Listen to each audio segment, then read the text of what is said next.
आदित्य का आन्या को गिफ्ट देना, आदित्य का आउट ऑफ इंडिया जाना। शाम का समय। कपूर हाउस के बाहर गाड़ी से टेक लगाए खड़ा था और आसिमा के बालकनी की तरफ देख रहा था। उसके मुंह में इस समय सिगरेट थी जिसे वह लगातार पी रहा था। जब आसिमा को प्रकाश के सामने से उठाकर ले गया था, तब कुछ दूर पर जाकर अधीरा गाड़ी रोकता है। आसिमा चिल्लाते हुए बोलता है, ये क्या कर रहे हो? तुम पागल हो गए हो? तुम मुझे मेरे ही डैड के सामने से उठाकर ले जाए, तुम्हें शर्म नहीं आती है? अधीरा, मुझे फर्क नहीं पड़ता किसके बारे में कौन क्या सोचता है। आसिमा गुस्से में, तुम नहीं सोचते पर मैं तो सोचती हूँ ना। वह मेरे डैड क्या सोचेंगे मेरे बारे में? तुमने आज मुझे कहीं का नहीं छोड़ा। ये बोल अधीरा आधी रात को अपने से जाने लगती है। अधीरा उसके पास जाने वाला होता है तो आसिमा उसे हाथ दिखाते हुए बोलती है, मेरे पास मत आना। इस समय आसिमा काफी गुस्से में थी। अधीरा अपना गुस्सा कंट्रोल करते हुए गाड़ी पर जोर जोर से पंच मारने लगता है। उसके हाथों से खून बहने लगता है। उससे आज तक किसी ने भी इतनी तेज आवाज में बात नहीं की और वह आसिमा को हट नहीं करना चाहता था। जब वह आशिमा को रोकता तब आसिमा उससे और दूर भागती। तभी अधीरा गुस्से में उसे गोद में उठाकर कार में बैठा देता है और सीट बेल्ट लगा कार स्टार्ट कर देता है। आशिमा कुछ नहीं बोलती क्योंकि वह जानती है रात का समय है, वह अकेले कहीं नहीं जा सकती। कुछ देर बाद वह आसिमा को उसके घर पर छोड़ वहां से चला जाता है। प्रेजेंट। एक टक वह आसिमा की खिड़की की तरफ देख रहा था, तभी उसे कॉल आता है। वो कॉल देख उसे तुरंत रिसीव कर, हेलो बॉस, उधर से आदित्य कुछ कहता है। अधीरा तुरंत गाड़ी में बैठ एक नज़र आसिमा की खिड़की को देख वहां से निकल जाता है। रात के 10 बजे। इस समय मौसम काफी अलग था। हवाएं तेज चल रही थी तो वही समुद्र में लहरें काफी ऊंची ऊंची आती जा रही थी और उन्हें लहरों के बीच से बड़े बड़े शिप जो रात के अंधेरे से छटती हुई आती दिख रही थी। वो बड़ी बड़ी शिप समुद्र के किनारे से होते हुए अपने एक जगह पर रुकती है। तभी कुछ मुंह पर बांधे काले कपड़े वाले काले पोशाक के आदमी उस शिप पर रस्सी के सहारे चढ़ने लगते हैं क्योंकि वह शिप काफी ऊंचाई पर थी और काफी विशाल थी। वो सभी काले पोशाक वाले आदमी उस शिप पर चढ़ धीरे धीरे अंदर घुसते हुए वहां के गोदाम पर खड़े कई बॉडीगार्ड को अपने साइलेंट बंदूक से जान से मार देते हैं। तभी कुछ आदमी कई आदमी को अंदर आने का इशारा करते हैं।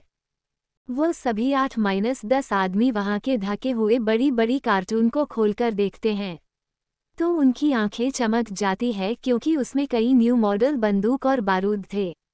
वह आदमी किसी को फोन लगाते हुए कहता है, बॉस, माल हमें मिल गया है। माल हमारे सामने है, क्या करना है? उधर से ऑन कॉल, गुड वर्क। जिस रास्ते से वह सामान आया है उसी रास्ते में उसे मिला दो। ये कह एक हंसी गुज जाती है। वो सभी एक दूसरे को इशारा करते हैं और वहां पड़े कार्टून को समुद्र में फेंकने लगते हैं। वो सब काम कर धीरे धीरे कर वहां से निकल जाते हैं, पर शायद वह सब ये भूल जाते हैं कि इतनी बड़ी माल, इतनी बड़ी जहाज, वहां सिर्फ एक ही बॉडीगार्ड क्यों था। वहीं दूसरी तरफ एक जेट के पास अधीरा खड़ा था। तभी वहां पर एक कार रुकती है। उसमें से अर्जुन और आदित्य बाहर निकलते हैं। दोनों की ही पर्सनैलिटी इस समय गजब की लग रही थी। दोनों का चेहरा काफी ज्यादा सुंदर था, बस अंतर था तो आंखें, बाल में और कुछ कलर स्क्रीन। आदित्य की स्किन काफी ज्यादा वाइट थी, जैसे फॉरेनर की होती है, तो वही अर्जुन की कलर गेहुआ रंग थी, पर दोनों की पर्सनैलिटी गजब की थी। दोनों ही जाकर जेट में बैठ जाते हैं और जेट अपनी उड़ान भर रूस के लिए चली जाती है। रूस में इनकी आज बहुत बड़ी डील होने वाली थी, जहां पर काफी सारे हथियारों का डील होने वाला था। अगली सुबह आन्या के बगल में अलार्म लगातार बज रही थी। वह बार बार इधर उधर घूम कर सो जाती, पर तभी उसे कुछ महसूस होता है। वह झट से अपनी आंखें खोल देखती है तो आदित्य उसके बगल में नहीं था। उसका मुंह बन जाता है। ये सुबह सुबह कहाँ चले जाते हैं? फिर मुस्कुराते हुए वैसे चले जाते हैं तो अच्छा ही होता है, कम से कम कुछ फ्री का करने को तो मिलता है। ये कह वह जैसे अपना हाथ फैलाती है, उसका हाथ किसी चीज से टकराता है। वह साइड में देखती हूँ तो एक गिफ्ट रबर से बंधा हुआ था। वो उसे खोलकर कंफ्यूजन में देखती है तो उसमें मोबाइल था। वह देख उसकी आंखें चमक जाती है, फिर थोड़ी मायूस होकर कहती हैं, यह मेरा नहीं हो सकता। तभी उस मोबाइल में फिर से अलार्म बजता है। आन्या उस अलार्म को बंद कर वो मोबाइल जैसे ही खोलती है उसे एक मैसेज दिखता है। वह मैसेज ओपन करती है तो मैसेज हबी के नाम से था। उसमें लिखा था, मिसेज राजवंश, मैं जानता हूँ तुम थोड़ी कंफ्यूजन में होगी, यह मैं तुम्हें जरूरी काम के लिए दे रहा कर हूँ। इसका मतलब यह नहीं है कि फालतू किसी से बातें करना या फालतू काम करना है। आन्या का मुंह बन जाता है और बोलती है, मोबाइल भी दे रहा है तो अपनी शर्त से एक, लेकिन उसे खुशी थी कि उसके पास मोबाइल तो है। वो नहाने चली जाती है, बाहर आती है तो उसे बाहर मीना दिख जाती है। सामने मीना डाइनिंग टेबल पर कुछ रख रही थी। आन्या खुश हो जाती है और बोलती है, तुम यहाँ? मीना, हाँ दीदी, वह भैया ने मुझे आज से यहाँ रहने के लिए कहा था। आन्या कंफ्यूज हो जाती है क्योंकि उसे घर में कोई दिख नहीं रहा था। तभी वो पूछती है, सब लोग कहाँ गए? मीना, वह वीर भैया नाश्ता कर ऑफिस चले गए हैं और बाकी तो मुझे कोई नहीं दिखा। आन्या सोचती है, हो सकता है आदित्य कहीं चले गए हैं।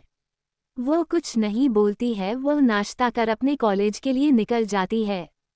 आन्या भले ही मांग में सिंदूर और गले में मंगलसूत्र पहन चुकी थी, पर फिर भी आदित्य के कहने पर वह इस शादी को एक सीक्रेट रख रही थी।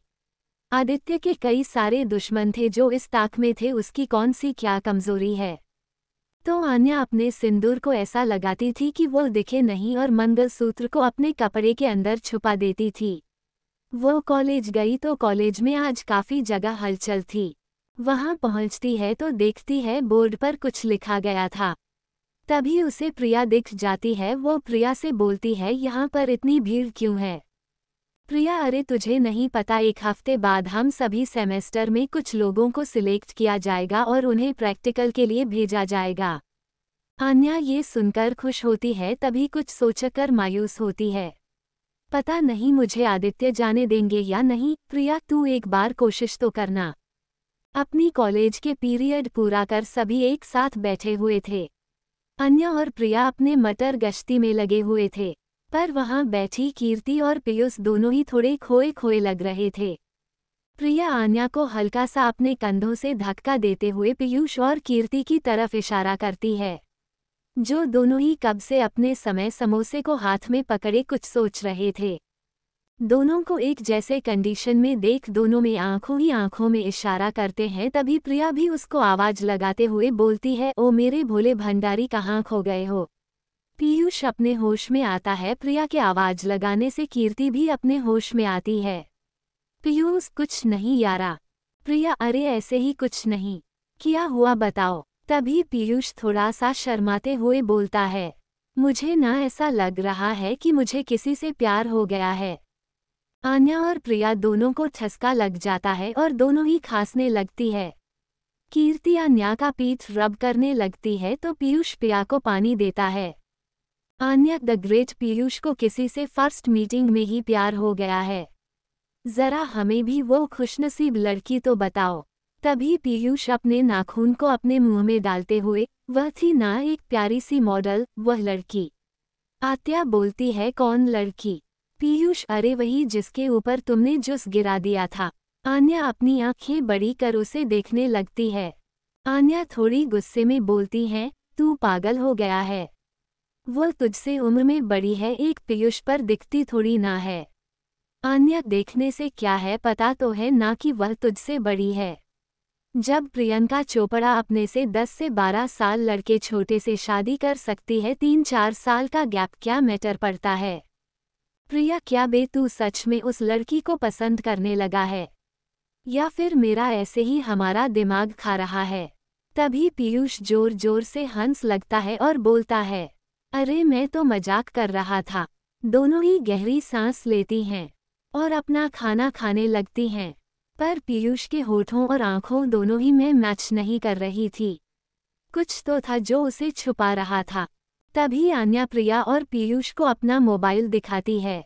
मोबाइल देख पीयूष उसके हाथ से मोबाइल लेते हो बोलता है, अरे साले की क्या गजब की मोबाइल मिली है। तुझे कौन दिया है? आन्या थोड़ी एक्टिंग कर, मेरे पति ने दिया है। पीयूष तुझे पता भी है इसकी कीमत क्या है? आन्या होगा 20,000 रुपये तक। मुझे भी देखकर लग रहा था, तभी पीयूष अपने माथे पर हाथ मारते हुए, अरे बेवकूफ़, इस मोबाइल की कीमत लगभग 10 से 15 लाख रुपए है। ये सुनते ही आन्या की आंखें बड़ी हो जाती है। शाम को आन्या घर पर आती है तो वीर को घर पर पाती है। आन्या भाई, आप इतना जल्दी घर पर आ गए? हाँ, आज मेरी जल्दी छुट्टी हो गई अन्या, आपके बॉस ने आपको छुट्टी दे दी। वीर नहीं, क्योंकि मेरा बॉस यहाँ नहीं है। आन्या नासमझी में वीर की तरफ देखती है। वीर बोलता है, आदित्य आउट ऑफ इंडिया गया हुआ है। आन्या थोड़ी उदासी के साथ वीर को देखती है। वीर, आदित्य की एक बहुत बड़ी डील थी, वह मुझे तुमसे बताने को बोला था और कुछ दिन लगेगा आने में। ये सुन आर्या थोड़ी उदास होकर अपने रूम में चली जाती है। तो वहीं रूस के एक बड़े से होटल के एक बड़े कमरे में कुछ लोग बैठे हुए थे और कुछ डील की बातें कर रहे थे। तभी एक आदमी हंसते हुए कहता है, इस बार की डील मेरी होगी। इस असर को मुझसे हार ना ही होगा। ये बोलो हंसने लगता है।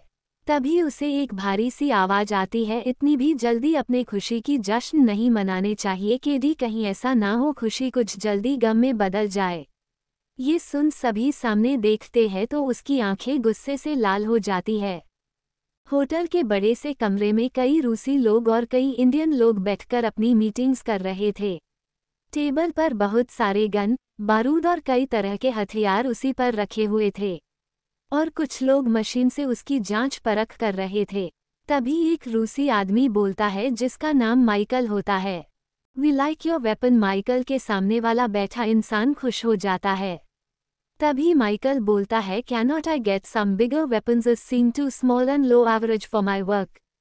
ये सुनते ही सामने बैठा आदमी का चेहरा थोड़ा सर्द हो जाता है और वह बोलता है, मिस्टर माइकल, मेरे हिसाब से आपके पास इसके अलावा कोई ऑप्शन नहीं है। तो मुझे लगता है आपको ये डील मंजूर कर लेनी चाहिए, क्योंकि यदि मैंने अपने कदम पीछे लिए तो अभी आपको अपने वर्क के लिए वेपन्स मिलना मुश्किल हो जाएगा। सामने वाले इंसान की बात सुन माइकल अपने साथ आए लोगों की तरफ देखने लगता है। उसमें से उसका असिस्टेंट कान के पास जाकर कहता है, सर यह सही कह रहा है, क्योंकि यहाँ हमारे पास टाइम नहीं है। हमें इनका भी हथियार वेपन्स लेने के अलावा कोई ऑप्शन ही नहीं है। हमने कई लोगों का रिजेक्ट कर दिया है और कोई ऑप्शन ही नहीं है। तभी माइकल अपने भाषा में कहता है, हमें आपकी डील मंजूर है, पर अभी भी कुछ लोगों को दिया गया टाइम अभी बाकी है। हम उस टाइम तक रुकने का प्रयास करेंगे। सामने कोई और नहीं केडी बैठा हुआ था। वो ये सोच तिलमिला जाता है, पर वो कुछ कह नहीं पाता क्योंकि सामने बड़ी बड़ी हस्तियां बैठी थी और उसे यह डील भी चाहिए था और वह कुछ कर नहीं सकता था। तभी केडी का असिस्टेंट केशव उसके कान के पास जाकर बोलता है, बॉस आप क्यों परेशान होते हैं, वैसे भी हम लोगों ने उस असर का सारा सामान बर्बाद कर दिया है। अगर वह आएगा अभी तो क्या दिखाएगा डेमो में। केडी मुस्कुराने लगता है। जैसे ही कुछ टाइम बीतता है केडी खुश होते हुए बोलता है, मेरे हिसाब से आपका कुछ टाइम अब बीतने वाला है। अब कोई भी नहीं आने वाला मिस्टर माइकल, अब आपको मेरे साथ ये डील कर लेना है। तभी माइकल कुछ बोल पाता, उधर से एक आवाज आती है, कभी कभी खुशियाँ इतनी जल्दी भी नहीं मनानी चाहिए कि खुशियाँ मातम में बदल जाए। यह आवाज़ सुन सभी उधर देखते हैं जहाँ से आवाज़ आई हुई थी। तो वाइट शर्ट ब्लैक पैंट पहने, अपने हाथों पर कोट लिए, हाथों में रीच्ड वॉच, कस्टम मेड अपने चश्मे को उतारते हुए आदित्य खड़ा था। उसकी पर्सनैलिटी ऐसी थी कि उसे देख कोई भी अट्रैक्ट हो जाए। उसका ऑरा ऐसा था कि कोई भी देख थर-थर कांपने लगे। उसी के बगल में अधीरा और अर्जुन यानी कि राका दोनों ही खड़े थे। तभी आदित्य अपने मुंह से सिगरेट लिए उसका धुआं उड़ाते हुए जाकर माइकल के सामने रखी हुई चेयर पर बैठ जाता है। ये देख के डी तिलमिला जाता है, क्योंकि जब उसने उस सीट पर बैठने की कोशिश की थी तब माइकल के बॉडीगार्ड ने उसे दूसरी सीट ऑफर कर उसे उस सीट पर सीधे बैठने से मना कर दिया था। पर आदित्य बिना कुछ कहे वहां पर जाकर बैठ जाता है और किसी की भी हिम्मत नहीं होती उसे उठाने की। आदित्य मुस्कुरा रहा था पर उसकी मुस्कुराहट कोई नॉर्मल मुस्कुराहट नहीं थी। एक बार के लिए तो माइकल भी अपना चेहरा पोंछता है, जिस पर पसीने की बूंदें आ जाती है क्योंकि उसने असर के बारे में सुना था कि वह कितना बेरहम है। आज उसने उसे देख भी लिया जो खूबसूरती के आड़ में एक राक्षस था। आदित्य माइकल की तरफ देखते हुए अपना टाइम चेक कर लो। माइकल असर अपना कभी भी प्रॉमिस नहीं तोड़ता। मैं अपने टाइम पर पहुंच गया। सभी की नज़र घड़ी पर जाती है, जो 2 सेकंड में अपने टाइम भी पूरे कर देती है। तभी आदित्य अपने हाथ से कुछ इशारा करता है तो उसके कुछ बॉडीगार्ड वहां जाकर 3 से 4 डब्बे माइकल के सामने रख देते हैं। माइकल अपने असिस्टेंट को इशारा करता है तो वो उसे खोलता है। वो खुद ग्लव्स पहन जैसे ही उसमें से सारा सामान निकाल उस बड़े से टेबल के सामने रखने लगता है। सबकी आंखें हैरानी से बड़ी होती चली जाती है, खुद केडी की। केडी अपने मन में सोचता है ये कैसे पॉसिबल है, उसका तो सारा सामान डिस्ट्रॉय कर दिया गया था, तो फिर यह क्या है। उसके चेहरे का रंग बदलते देख अर्जुन और अधीरा के चेहरे पर एक क्रूएलिटी जैसी स्माइल आ जाती है। तभी माइकल एक्साइटेड होकर उसी से बोलता है, ये हुई ना बात, मुझे यही चाहिए था। उसके सामने कई सारे नए नए वेपन्स रखे हुए थे जो देखने से ही काफ़ी वजन और काफ़ी कीमती महसूस हो रहे थे। सारे हथियार को देखने के बाद माइकल एक्साइटेड होकर अपने असिस्टेंट को इशारा कर वहां पर 3 से 4 बैगों से भरा पैसा लाकर रख देता है, जिसे देख के केडी के आंखों में खून उतर आता है। माइकल आदित्य से बोलता है, हमें आपके वेपन्स काफ़ी पसंद आए, हमने अपने हिसाब से उसका एक कीमत अदा कर दिया है। बाकी उसकी तरफ एक ब्लैंक चेक खिसकाते हुए तुम्हारे मन में जो भी कीमत हो इसमें डाल सकते हो। हथियार मेरी और कीमत तुम्हारी मुंह मांगी। आदित्य उसकी बात है जोर जोर से हंसने लगता है और अपने मुंह से सिगरेट को फेंक पैरों से मसलते हुए बोलता है, तो मुझे तुम खरीद रहे हो मिस्टर माइकल। माइकल थोड़ा हकलाते हुए, असर तुम मुझे गलत समझ रहे हो। आदित्य अपने पैर पर पैर चढ़ाते हुए अपने शर्ट के 2 बटन खोलते हुए जैसे उसे गर्मी हो। माइकल की आंखों में देखते हुए, मेरे पास इतने पैसे हैं कि मैं तुझे यहाँ बैठे बैठे खरीद सकता हूँ और तुम मुझे पैसे देने की बात करते हो। ये सुन माइकल थोड़ा हड़बड़ा जाता है और वह अपना पसीना पोंछते हुए बोलता है, तो आप क्या चाहते हैं। आदित्य माइकल की आंखों में देखते हुए, मुझे मास्को चाहिए। ये सुन माइकल के आदमी आदित्य की तरफ बंदूक तानकर खड़े हो जाते हैं। माइकल और केडी खुद हैरान था, उसी के देश में आकर उसी के शहर को कोई मांग रहा है। आदित्य की आंखों में डर नाम की चीज तक नहीं थी। केडी ये देख मुस्कुरा देता है और मन में बोलता है, अब तो तेरी मौत पक्की है।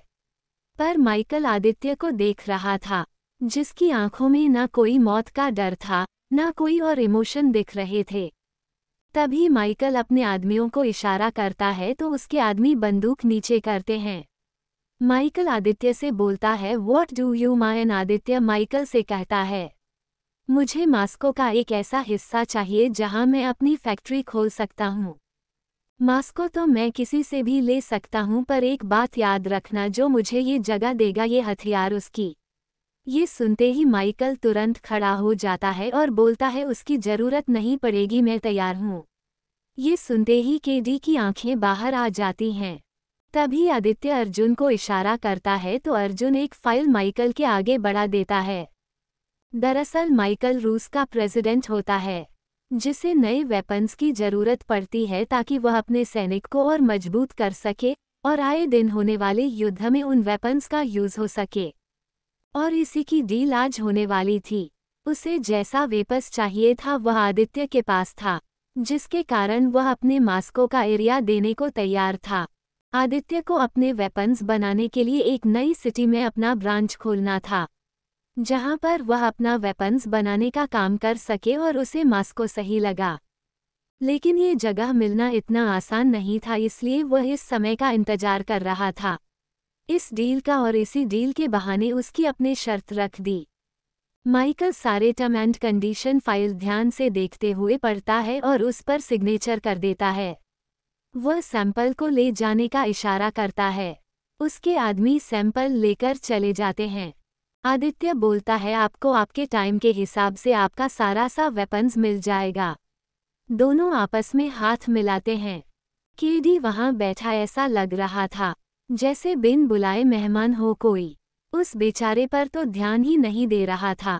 केडी का असिस्टेंट केशव उसे देखते हुए सोचता है, अब इस मेरे खड़ूस बॉस का गुस्सा मेरे ही ऊपर निकलने वाला है। और वह अपने आप को तैयार कर रहा था इस काम के लिए। एक तरीके से देखा जाए तो आदित्य ने एक सस्ती डील की थी। तभी आदित्य वहां से उठ जाने लगता है तो माइकल उसे हाथ मिला आदित्य को छोड़कर बाहर जाता है। वैसे ही अपने पीछे उसे गोलियों की चलने की आवाज सुनाई देती है। आदित्य अपनी आंखें बंद कर लेता है और बोलता है, कुछ नहीं हो सकता इसका। दरअसल हुआ ये था, जितने भी आदमी आदित्य पर गोली ताने हुए थे जो कि माइकल के आदमी थे। माइकल के हाथ मिलाते हुए आदित्य और माइकल जैसे ही बाहर निकलने के होते हैं, अधीरा जो कब से अपने गुस्से को कंट्रोल किया था, जितने भी आदमी आदित्य पर बंदूक ताने हुए थे उन सबको एक झटके में वहीं पर टेबल पर रखे बड़ी सी बंदूक से सभी की एक साथ जान ले लेता है। वो वेपन्स किसी और की नहीं, केडी का होता है, जो वह सैंपल के लिए लाया हुआ था। उसमें से उड़ते हुए धुएं को स्मेल करते हुए अधीरा बोलता है, चलो तुम्हारा हथियार किसी तो काम आया। ये कह उसे ऊपर से नीचे देखते हुए वहां से निकल जाता है। केडी जोर से चिल्लाता है, अधीरा मैं तुझे छोड़ूंगा नहीं। वहीं दूसरी तरफ आन्या अपने रूम में इधर से उधर टहल रही थी। उसे नींद नहीं आ रही थी। वो कभी अपने मोबाइल को देखती और कुछ करने की कोशिश करती, फिर वैसे ही मोबाइल वापस रख देती। थक हार कर वह बालकनी में झूले पर जाकर बैठ जाती है और उसके आंखों से आंसू आ जाते हैं। वह सोचती है कि क्या आदित्य मुझे एक बार बताना भी जरूरी नहीं समझा कि वह कहीं जा रहे हैं। ये सोच सोच ही उसे रोना आ रहा था। कुछ ही सेकंड के बाद ही उसके मोबाइल पर कॉल आने लगता है। पहले तो आन्या मोबाइल नहीं देखती, पर जैसे ही मोबाइल पर फ्लैश हो रहे हैं नाम सभी को देखती है तो उसके दिल की धड़कनें बढ़ जाती है। वह फ़ोन रिसीव करती है तो उधर से आवाज़ आती है, क्या हुआ? मैसेज, राजवंश नींद नहीं आ रही है आपको? आना थोड़ी सी गड़बड़ा जाती है और सोचती है इन्हें कैसे पता। तो उधर से आदित्य मुस्कुराते हुए, हमें आपके बारे में सब कुछ पता है। तभी आना मासूमियत से बोलती है, जाप क्यों चले गए? मुझे यहाँ अच्छा नहीं लग रहा है। तभी आदित्य आन्या से बोलता है, कुछ जरूरी काम था, और आन्या को सोने को बोलता है तो आन्या बोलती है मुझे नींद नहीं आ रही, तो आदित्य उसे वीडियो कॉल लगा देता है। आन्या वीडियो कॉल रिसीव करती है तो देखती है आदित्य टी शर्ट लोअर पहन कंप्यूटर पर कुछ काम कर रहा था। आदित्य उसे सोने को बोलता है तो आन्या आदित्य तो देखते ही देखते 10 मिनट में उसकी आंखें बंद हो जाती है। वही अपने कमरे में भी बेड पर लेटा हुआ वीर अपने मोबाइल में एक एक कर सभी की फोटो देख रहा था। तभी कुछ फोटो में उसे अपने सभी फ्रेंड थे जिसमें वह सभी होते हैं, और एक तरफ सनाया भी आदित्य के साथ दिखती है, जिसे देख भी एक बार के लिए सनाया को देखने लगता है। फिर अगले ही पल उसे कुछ याद आता है और वह मोबाइल एक तरफ कर सीलिंग को देखने लगता है। उधर कीर्ति अपने करवटें बदल रही थी। वो परेशान थी, जो भी पूरब ने उसके साथ किया था वह सोच रही थी कि क्या उसे वीर को इस बारे में बताना चाहिए। ये सब सोचते सोचते ही उसे नींद आ जाती है। वीर का कपूर हाउस आना, सुधा का आन्या को डांटना, 1 हफ्ते गुजर जाते हैं। इस बीच आदित्य का आन्या को कोई कॉल नहीं आया था। आन्या डिस्टर्ब हो गई थी, पर वीर के कहे जाने पर कि वो वहाँ के काम में काफ़ी बिजी है और वह जल्द ही आएगा, उसे एक सांत्वना था। वीर आदित्य के ना रहने से वह आन्या को कॉलेज छोड़ने जाता और लेने आता।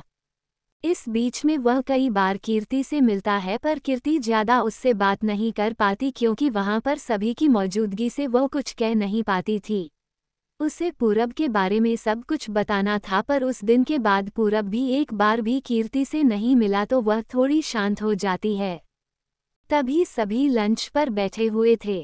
आन्या वीर से कहती है, भाई वीर खाना खाते हुए, हाँ बोलो। आन्या, हम लोग का कॉलेज ट्रिप जा रहा है प्रैक्टिकल के लिए। वीर आन्या की तरफ देखता है, तू? आन्या कहती है, हमें भी जाना है वहाँ पर। वीर समझ जाता है कि आन्या क्या चाहती है। वह बोलता है, मैं आदित्य से इस बारे में बात करता हूँ, उससे अभी कनेक्ट नहीं हो पा रहा हूँ। आन्या हाँ में सिर हिला देती है। तभी आन्या के फोन पर कॉल आता है, तो उधर से आन्या की माँ सुधा जी कुछ देर बाद बात करने के बाद आन्या वीर से बोलती है, भाई वह मेरी बुआ जी आई हुई है और वह मुझे बुला रही हैं। वीर अपने फोन से एक मैसेज करता है, कुछ देर बाद रिप्लाई आने के बाद वह बोलता है, चलो फिर चलते हैं। ये कह वह उठकर खड़ा हो जाता है। आन्या जाकर उसके गले लग जाती है और बोलती थैंक यू भाई। ये बोल वह अपने कमरे में चली जाती हैं। फिर वह एक बेबी पिंक कलर का सूट प्लाजो पहन अपनी बालों का पोनी बनाए, बालों के बीच में छुपा हुआ सिंदूर और दुपट्टे से ढका हुआ मंगलसूत्र, वह कुल मिलाकर एकदम कुंवारी लड़की और बहुत प्यारी लग रही थी। वीर उसे ऐसे देखकर बोलता है, वाह मेरी बहना तुम तो बड़ी प्यारी लग रही हो। आर्या शर्मा जाती है और वीर का हाथ पकड़ खींचते हुए उसे ले जाती है। पर इस बात से अनजान कोई इनकी प्यारी सी नोकझोंक देख गुस्से से तिलमिला रहा था। कपूर हाउस। आन्या के आने की खबर कपूर फैमिली को लग चुकी थी। सभी लोग हाल में बैठे आन्या का इंतजार कर रहे थे। कीर्ति, सुधा जी, आलोक जी बैठे हुए थे। तभी बाहर हॉर्न की आवाज सुनाई देती है, तो कीर्ति दौड़ते हुए बाहर जाती है तो देखती है आन्या अंदर आ रही थी और वह अकेली ही रहती है, जिसे देख कीर्ति अपनी नजरें चारों ओर घुमाने लगती है, पर उसे आन्या के अलावा कोई नहीं दिखता। वह थोड़ी मायूस हो जाती है, पर आन्या को देख उसे उसके चेहरे पर एक मुस्कान आ जाती है। आन्या कीर्ति को देख उसके गले लग जाती है और बोलती है, और मेरी प्यारी बहना कैसी है। कीर्ति आन्या को घूर कर देखती है और बोलती है, दीदी हम लोग रोज मिलते हैं। आन्या अपनी जीभ निकाल देती है। वो दोनों बात ही कर रहे थे तभी सुधा जाती है। कोई हमको तो पूछ ही नहीं रहा है, ये बोल अपना मुंह बना देती है। आन्या दौड़कर सुधा जी के गले लग जाती है। सुधा जी उसकी पीठ पर हाथ रख थपथपाने लगती है। आर्या की आंखों में आंसू आ जाते हैं और वह बोलती है, mom I miss you. Sudha ji की भी आंखें नम हो जाती है, वह भी आई मिस यू टू बच्चा। सभी हॉल में बैठे हुए थे। आन्या इस समय आलोक जी की पैर पर अपना सिर रख लेटी हुई थी। तभी कीर्ति आन्या के लिए चाय लेकर आती है और बोलती है, लो दीदी आपकी स्पेशलिटी। आन्या उठकर चाय का कप लेकर पीने लगती है और अपनी आंखें बंद कर कहती है, मैंने तेरे चाय को सबसे ज्यादा मिस किया किट्टू। कीर्ति का निकनेम किट्टू रखा है। तभी सुधा जी कहती हैं, आन्या बच्चा तुम अकेले आई, आदित्य नहीं आया। आदित्य का नाम सुनते ही आलोक जी के कान खड़े हो जाते हैं और वह बीच में ही बोलते हैं, अच्छा हुआ वह नालायक नहीं आया, इस बार में उसको देखता तो उसको जान से ही मार देता। उनका इतना गुस्सा कोई समझ नहीं पाया।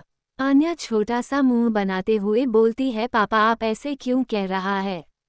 सुधा जी आन्या का चेहरा देखते हुए आलोक जी को डांटते हुए बोलती हैं, अब आप क्यों नहीं मान लेते कि आदित्य आपका दामाद है। आलोक जी, वह मेरा दामाद कभी नहीं हो सकता। तभी कृति माहौल को ठंडा करते हुए बोलती है, अच्छा ठीक है आप सभी परेशान ना हो, पहले आप लोग चाय पी लीजिए।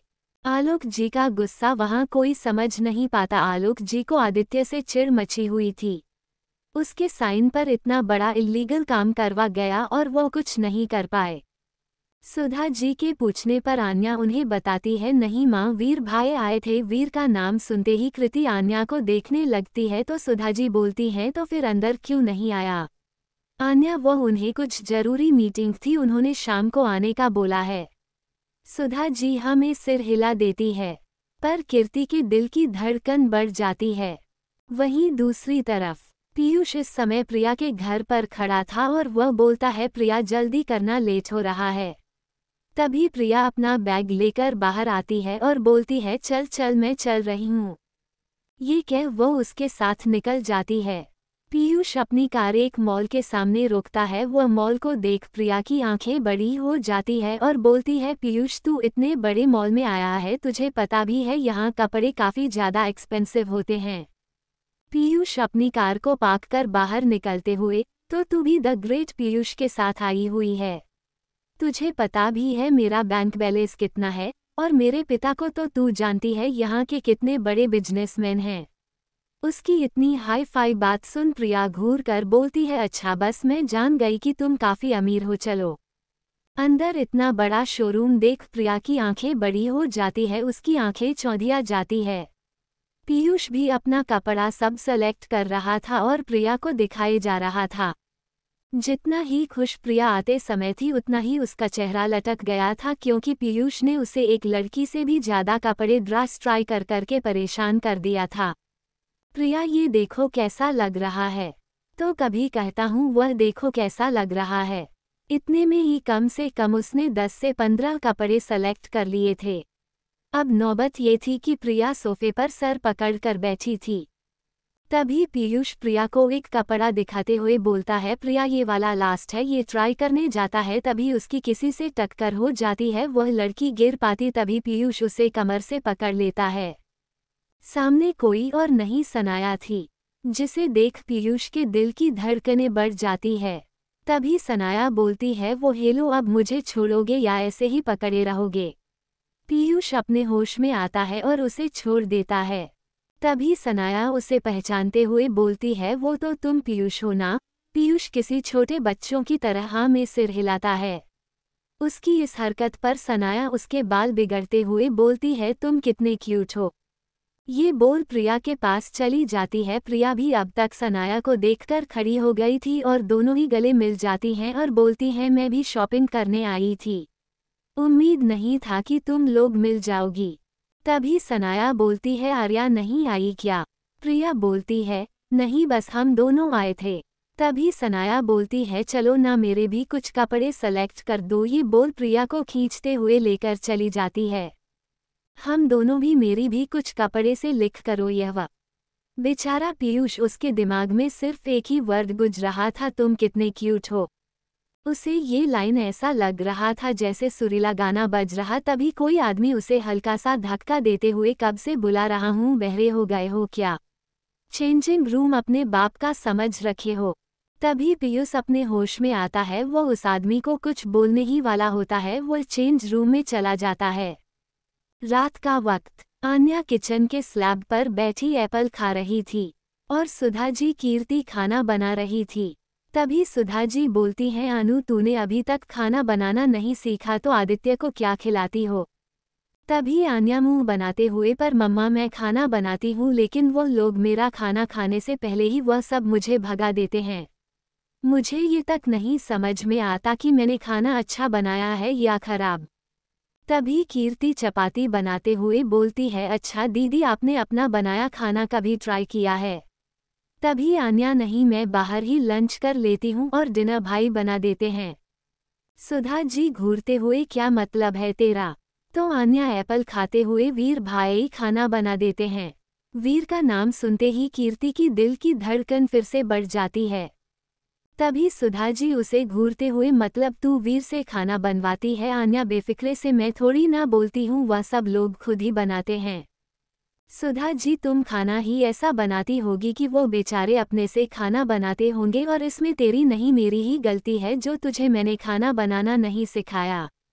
क्या सोचते होंगे वह सब मेरे बारे में, और वो दिन भर काम करते हैं, तुम्हें कुछ तो सीखना चाहिए ना। आर्या, पर माँ मैं सीखती हूँ, मैं ब्रेकफास्ट बनाती हूँ, सब लोग खाते भी हैं।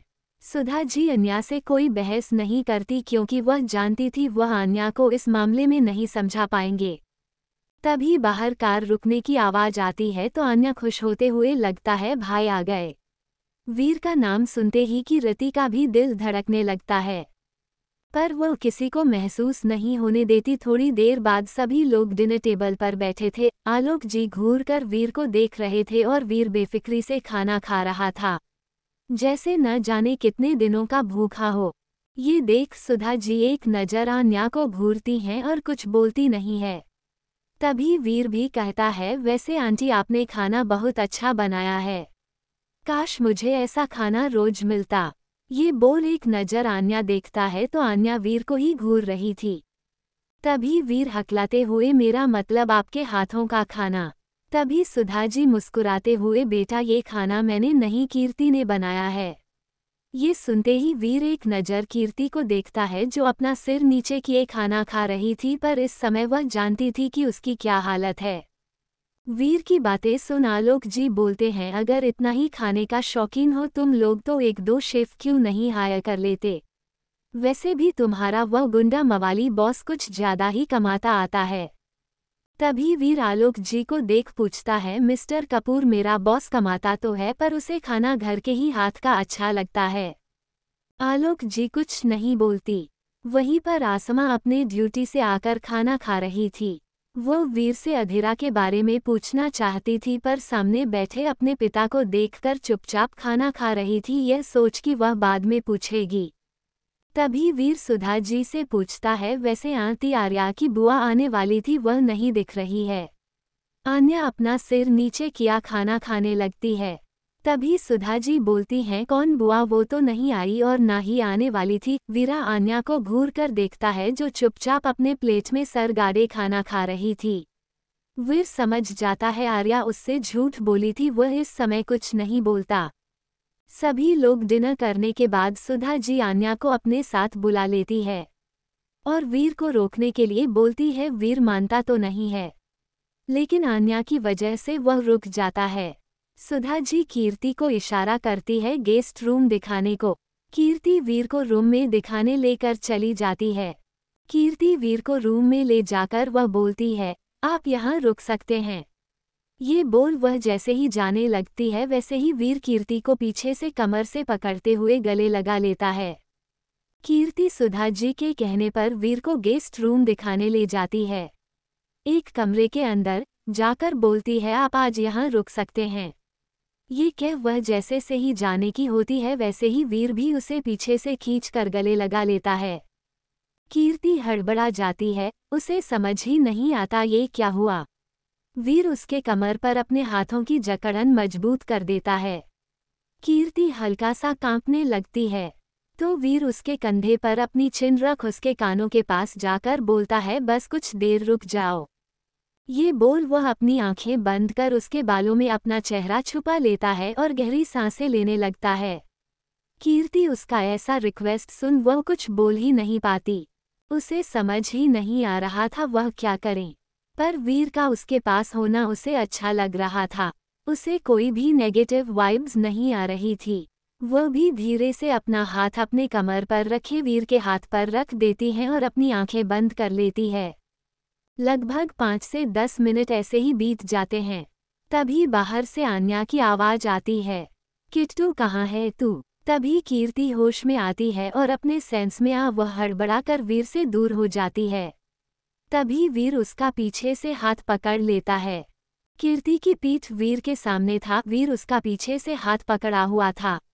हाथ पकड़े ही वह बोलता है, वैसे तुम खाना अच्छा बनाती हो और काफी टेस्टी भी। यह के कीर्ति का हाथ छोड़ देता है। कीर्ति के दिल की धड़कन बढ़ जाती है और वह दौड़कर वहां से निकल जाती है। वीर के चेहरे पर एक मुस्कान और दिल में एक सुकून उतर जाता है। वीर कीर्ति को जाते हुए देख बोलता है, तुम दोनों बहनों की मासूमियत को मैं इन लोगों को कभी छीनने नहीं दूंगा। ये वीर अपने आप से प्रॉमिस करता है। सभी के सामने तुम दोनों के लिए मैं ढाल बनकर खड़ा रहूंगा, यह मेरा वादा है। ये बोल वह बेड पर लेट जाता है। उधर कीर्ति जब दौड़कर बाहर जाती है तो आन्या से टकरा जाती है। आन्या बोलती है, क्या हुआ, तू ऐसे भाव क्यों रही है?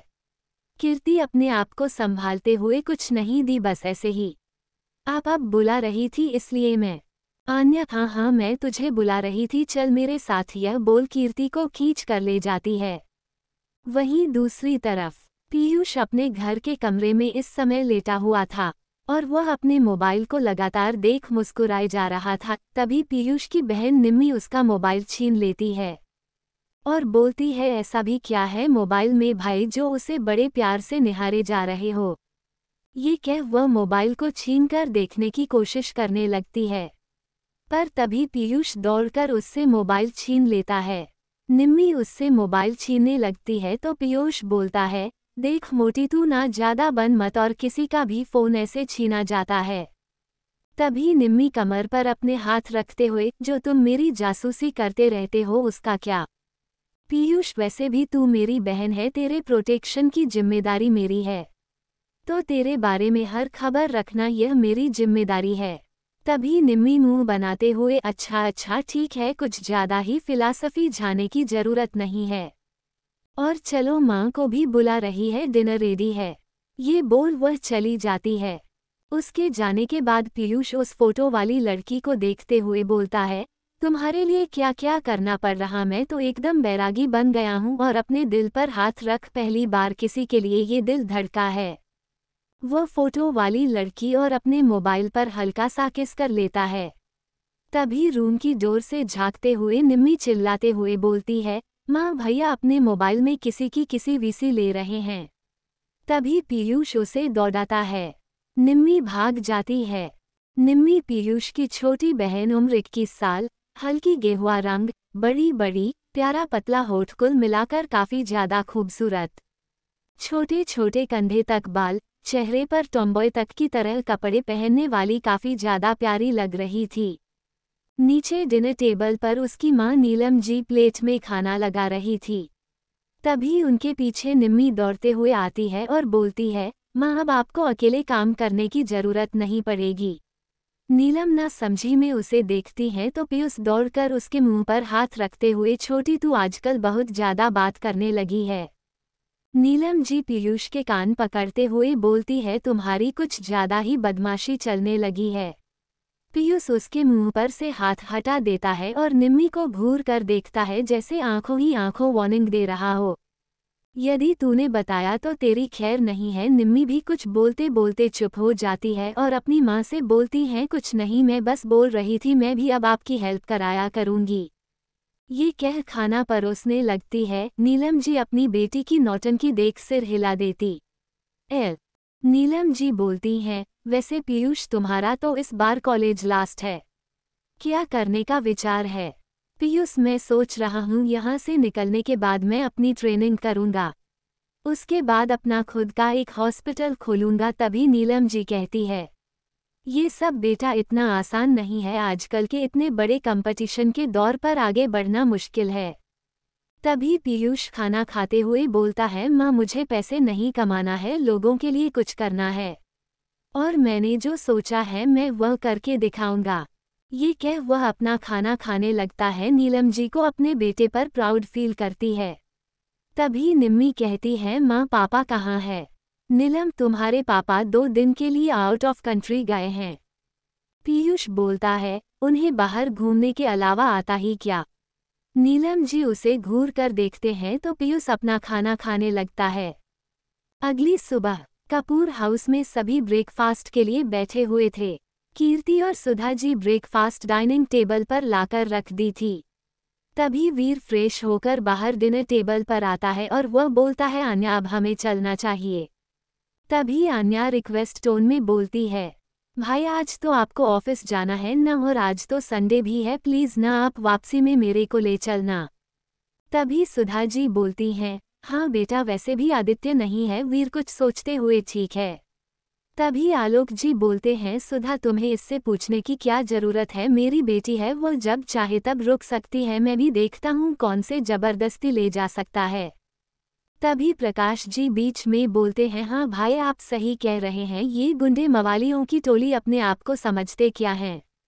वीर जो कुछ कहने वाला था उसकी नजर आना और कीर्ति पर जाती है तो दोनों को ऐसे झगड़ते देखा उन दोनों का चेहरा उतर जाता है। वीर कुछ बोल नहीं पाता। तभी आसमा भी सीढ़ियों से उतरते हुए डाइनिंग टेबल पर आकर बैठती है। आसमा की आंखें इस समय लाल थी, ऐसा लग रहा था जैसे भर रात भर सोई ना हो। ब्रेकफास्ट करने के बाद वीर वहां से निकल जाता है। कीर्ति वीर को जाते हुए देखती रहती है। आशिमा भी एक नज़र वीर को जाते हुए देखती रहती है, पर वो कुछ कह नहीं पाती।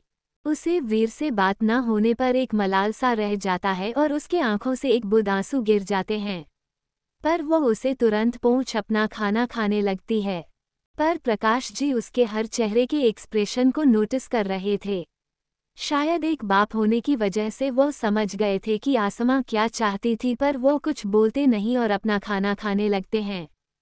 सुधा जी आलोक जी से पूछती है, आज आपने छुट्टी ली थी, कोई वजह? आलोक जी बड़े ही गर्व से मुस्कुराते बोलते हैं, मेरा अपना कोई करीबी आने वाला है और मैं चाहता हूँ आप सभी उससे मिले।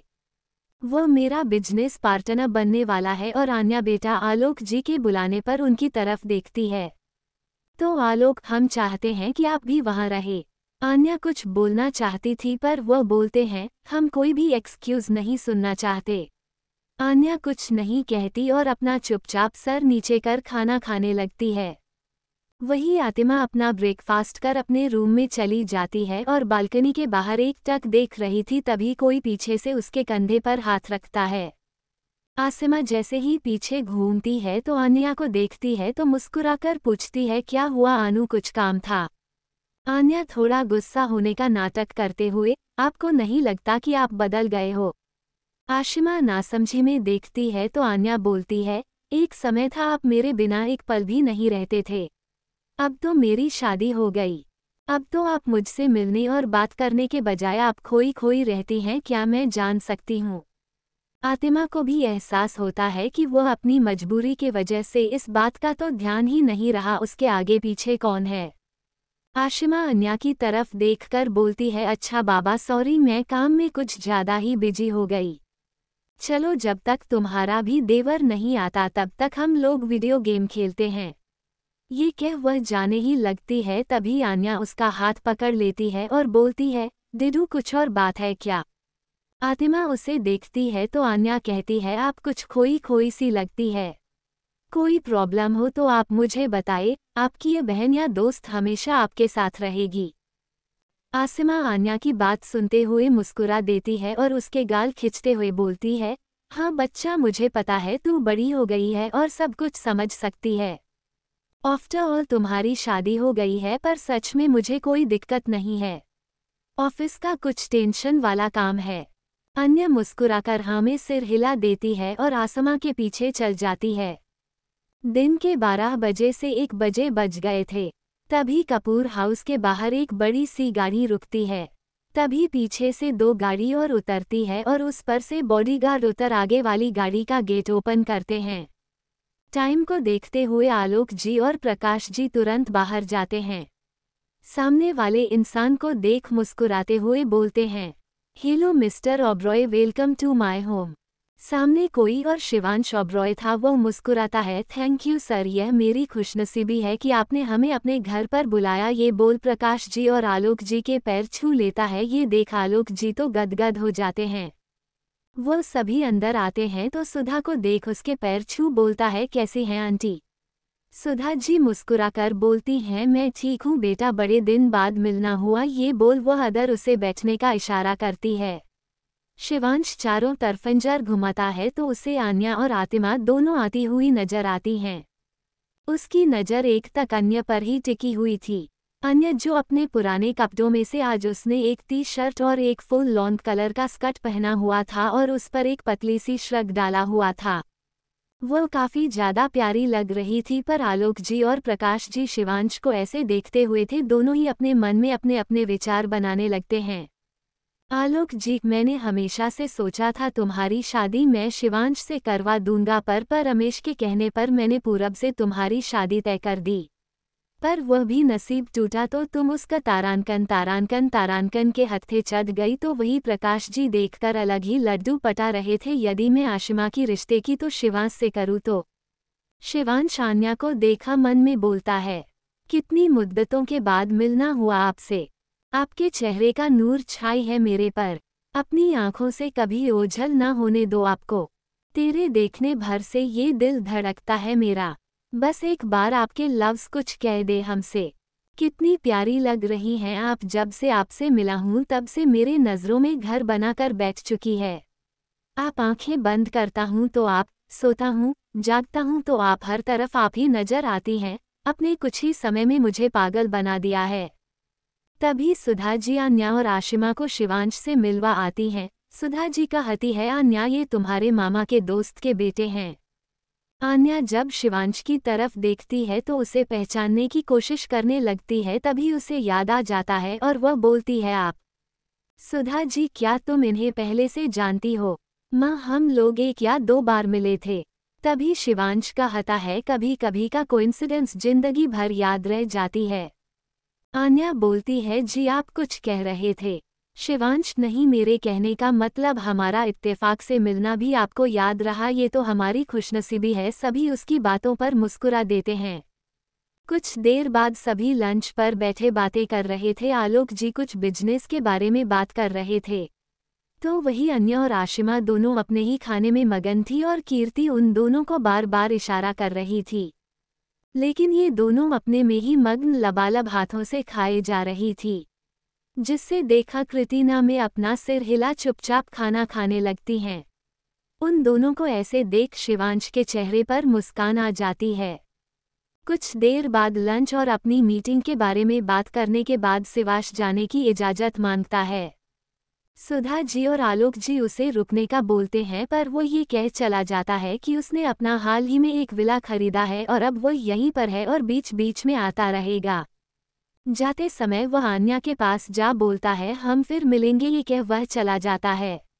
आर्या का मुंह बन जाता है और बोलती है, हम भला क्यों मिले आपसे।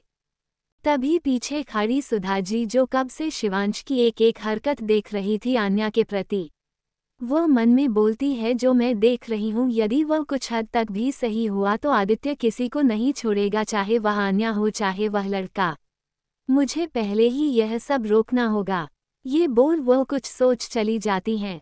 कुछ देर बाद वीर आता है और आन्या को लेकर वहां से चला जाता है। रात का समय, कपूर हाउस के बाहर आशिमा अपना मन न लगने पर बाहर टहल रही थी। कुछ दिनों से प्रकाश जी देख रहे थे कि आतिमा कोई बगावत नहीं कर रही है तो वह भी सुकून से जाकर सो जाते हैं, पर शायद उनकी यही सबसे बड़ी गलती हो गई थी। आसिमा टहल रही थी, तभी उसे अपने पीछे कुछ आहट महसूस होता है। वो पीछे देखती है तो कोई नहीं होता है, तभी कोई उसके मुंह पर हाथ रख उसे एक तरफ ले जाने लगता है। वह चिल्लाने वाली होती है लेकिन उसके मुंह पर हाथ होता है, तभी वह इंसान उसे पलटकर अपने सामने कर देता है। तो आशिमा जैसे ही वह इंसान को देखती है उसकी आंखों से आंसू बह जाते हैं। अपना हाथ हटा देता है तो उसके गले लग जाती हैं। वहीं दूसरी तरफ कीर्ति अपने रूम में सोई हुई थी, पर तभी उसका फोन एक बार बजता है, जिस पर एक अननोन नंबर था। एक बार इग्नोर कर देती है, पर बार बार आने पर उस कॉल को उठाकर बोलती है, क्या है, क्यों परेशान कर रहे हो। तभी उसे उधर से एक बहुत ही शांत पर लेकिन भारी आवाज आती है, अभी के अभी बाहर आओ। यह आवाज सुन कीर्ति तो उछल पड़ती है। वह बार बार फोन को देख रही थी, उसे विश्वास नहीं हो रहा था कि वह जो सोच रही है वही है। उधर से कॉल कट जाता है। कृति सोचती है कि रात को बुलाया है, उसे समझ नहीं आ रहा था, पर फिर कुछ सोचकर नीचे चली जाती। अब धीरे धीरे सभी की सेटिंग बैठ चुकी है, तो अब आन्या और आदित्य की स्टोरी ज्यादा ईद गिर्द घूमेगी, बाकी के कैरेक्टर भी उसी में होंगे। कौन है जो आशिमा को इस तरह से खींचा, कौन है जो कीर्ति को अकेले बाहर बुलाया। आलिया और शिवांश की मिलने से आदित्य की लाइफ में क्या आने वाला है चेंज, यह आने वाला है भूकंप। जाने के लिए पढ़ते रहिए मेरी स्टोरी। आसिमा का आज दिल बेचैन था। उसे अधीरा से मिले 10 दिन के लगभग हो गया था, जब से अधीरा ने इनडायरेक्टली अपने प्यार का इजहार किया था। आशिमा जो एक नज़र में ही अधीरा से प्यार करने लगी थी, पर अचानक उसके पिता का 2 लोगों में से एक चुनना उसे तड़पा कर रह गया। उसके लिए इस दुनिया में सबसे ज़्यादा इम्पॉर्टेंट उसके पिता थे, क्योंकि माँ ने कभी उसका ख्याल रखा नहीं और पापा ने उसको हर एक खुशियाँ दी जो वह चाहती थी। तो कैसे वह अपने पापा को छोड़ अपने प्यार को चुनती। पर पहली बार उसका किसी के लिए दिल धड़का था। वह तड़प कर रह जा रही थी, वो क्या करें, उसे समझ नहीं आ रहा था वह क्या करें।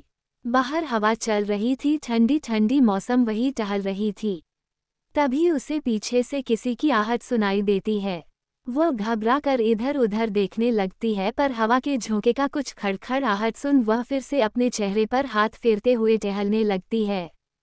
तभी उसे महसूस होता है कि उसके पीछे कोई है। वो जैसे ही अपना मार्शल आर्ट यूज करने की सोची, तभी कोई उसके हाथ को पकड़ उसके मुंह पर हाथ रखते हुए एक तरफ ले जाता है।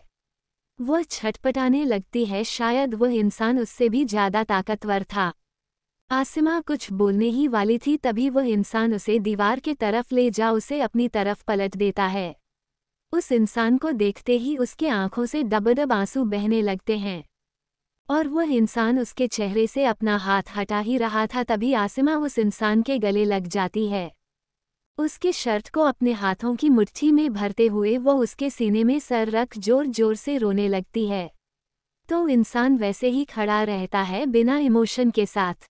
अधेरा उसे आशिमा का रोना करुणा बर्दाश्त नहीं हो रहा था। वह थोड़ा गुस्से में बोलता है, क्या हुआ है, तुम क्यों रो रही? अगर तुम्हें किसी ने तकलीफ दी है तो बस एक बार बताओ, मैं उसकी हलक से जान निकाल लूंगा। आशिमा के कान में जैसे ही यह शब्द पड़ते हैं वो गुस्से में अधीरा को झटक देती है और बोलती है, तुम्हारे ही कारण आज मैं तुमसे अलग हो रही हूँ। अलग वर्ड सुनते ही अधीरा गुस्से में आसिमा के जबड़े को अपने हाथों में भींच लेता है और बोलता है, ये शब्द तुम्हारे मुंह से नहीं निकलने चाहिए। आशिमा रोते हुए ही हंस कर बोलती है, वो तो मेरे मुंह से अलग नाम सुनते ही तुम्हें इतना गुस्सा आ रहा है तो सोचो यदि जो मुझे और तुम्हें अलग करने की कोशिश करेगा उसका तुम क्या करोगे? अधीरा गुस्से में बोलता है, उसकी जबान खींच लूंगा और उसे इतना तड़पाऊंगा कि मुझसे मरने की भीख मांगेगा। चटा कर अधीरा का गाल एक तरफ झुक गया क्योंकि आशिमा ने उसे बहुत जोर से एक थप्पड़ लगाया था और अधीरा, जिसको इस चीज की उम्मीद नहीं थी, वह एक कदम बढ़कर आशिमा का गला पकड़ लेता है और बोलता है, तेरी इतनी हिम्मत, तूने मेरे ऊपर हाथ उठाया जिससे बात करने में भी लोग डरते थे। आशिमा ने तो सीधे एक थप्पड़ भी लगा दिया और उसे पता तक नहीं कि उसने किया क्या। वह आसिमा का गला दबाते जा रहा था और आसिमा को सांस लेने में दिक्कत हो रही थी। वह छटपटाने लगती है, उसके आंखों से हर हर करके आंसू बह रहे थे। तभी वह आंसू अधीरा के हाथों पर पड़ता है तो वह अपने संस में आता है और वह उसे हड़बड़ा कर छोड़ देता है। आशिमा वही बगल में बैठ जाती है और गहरी गहरी सांसें लेने लगती है। अधीरा जिन हाथों से आशिमा का गला पकड़ा था उसी हाथों को दीवार पर जोर जोर से गुस्से में मारने लगता है। इतनी जोर से मारने से दीवार पर लग उसकी हाथों से खून रिसने लगता है, पर उसको जैसे फर्क ही ना हो। शायद माफिया गुंडा उसका क्रूएलपन नहीं था जिसमें वह आसिमा को नहीं देख पाया और ना ही अपने गुस्से पर कंट्रोल कर पाया।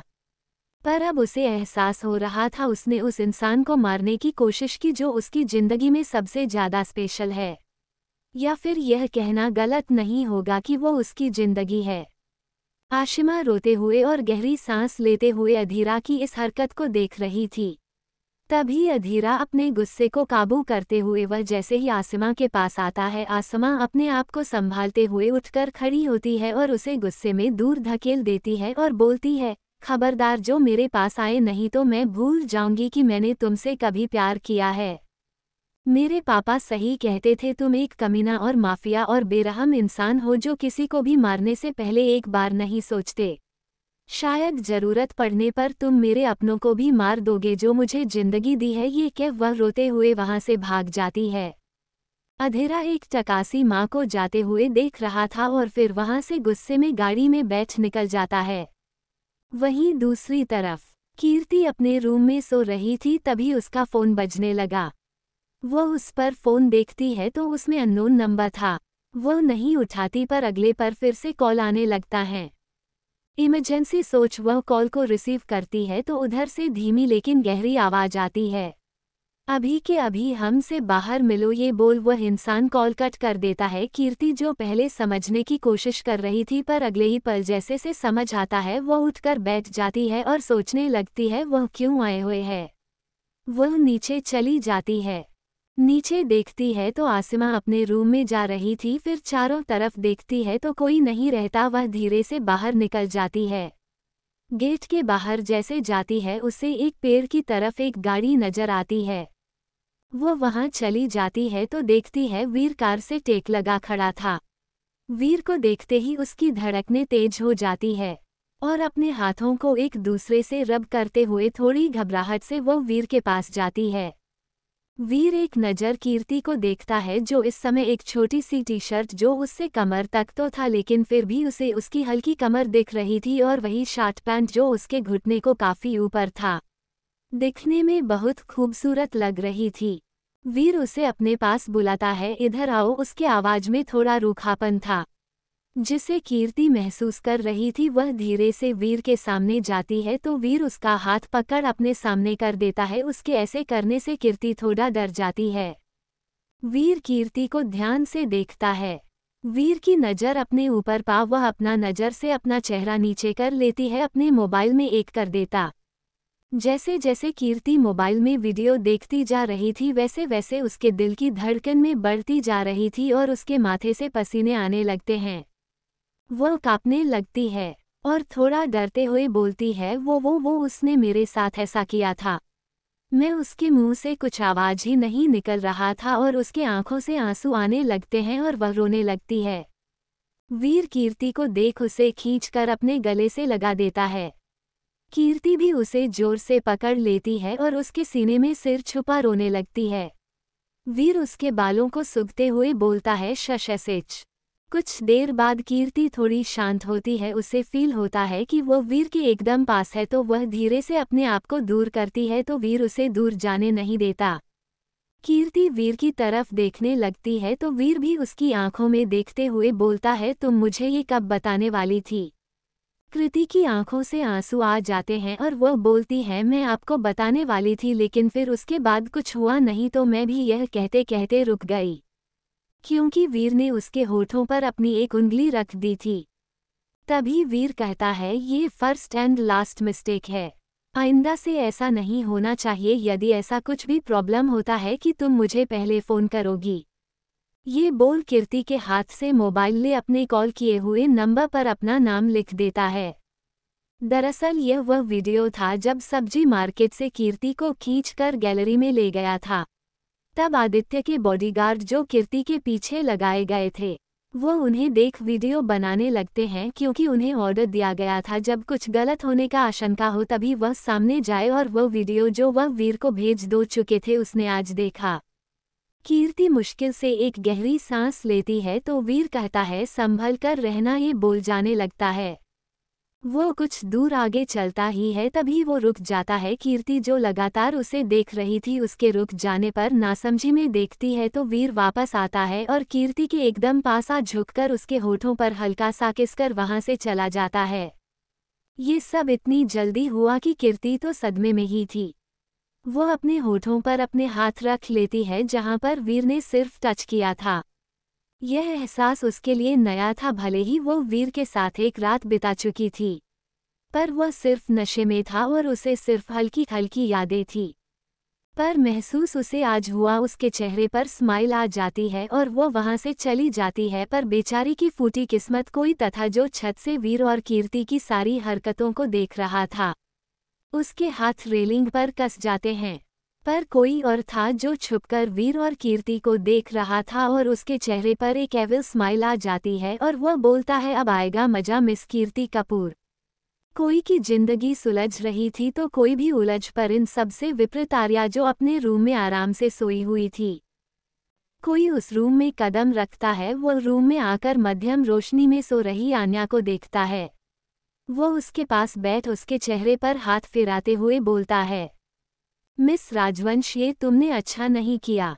मेरे ना रहने का खूब फायदा उठाया है तुमने, और मैं जितना तुमसे कहूँ लड़कों से दूर रहो, पर तुमको तो उन सब के पास जाना है या आने देना है। पर लगता है मैं तुम्हारे साथ कुछ ज्यादा ही प्यार से पेश आ गया हूँ। कुछ तो ऐसा करना पड़ेगा जिससे तुम्हें किसी के पास जाने से भी तुम्हारी रूह का ये बोल वह इंसान जो कि आदित्य था उसके चेहरे पर एक मिस्टीरियस भरी स्माइल हो जाती है।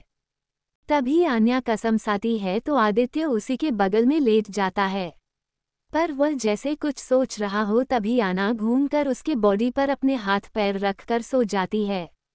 आदित्य की आंखें छोटी हो जाती है। आन्या को जैसे ही आदित्य का स्पर्श मिलता है वो उससे और चिपककर उसके सीने पर सर रख गहरी नींद में चली जाती है। आदित्य उसके बालों को सहलाने लगता है और उसके चेहरे पर एक खतरनाक स्माइल थी जो ये बयां कर रही थी कि कुछ तो गलत होने वाला है आन्या के साथ। और वह क्या, ये तो आदित्य ही जानता था। क्या आदित्य फिर से आन्या के खिलाफ कोई षड्यंत्र रच रहा है? क्या आशिमा और अधीरा के बीच सब कुछ ठीक हो पाएगा? कौन है वह शख्स जो वीर और कीर्ति का कर रहा है पीछा?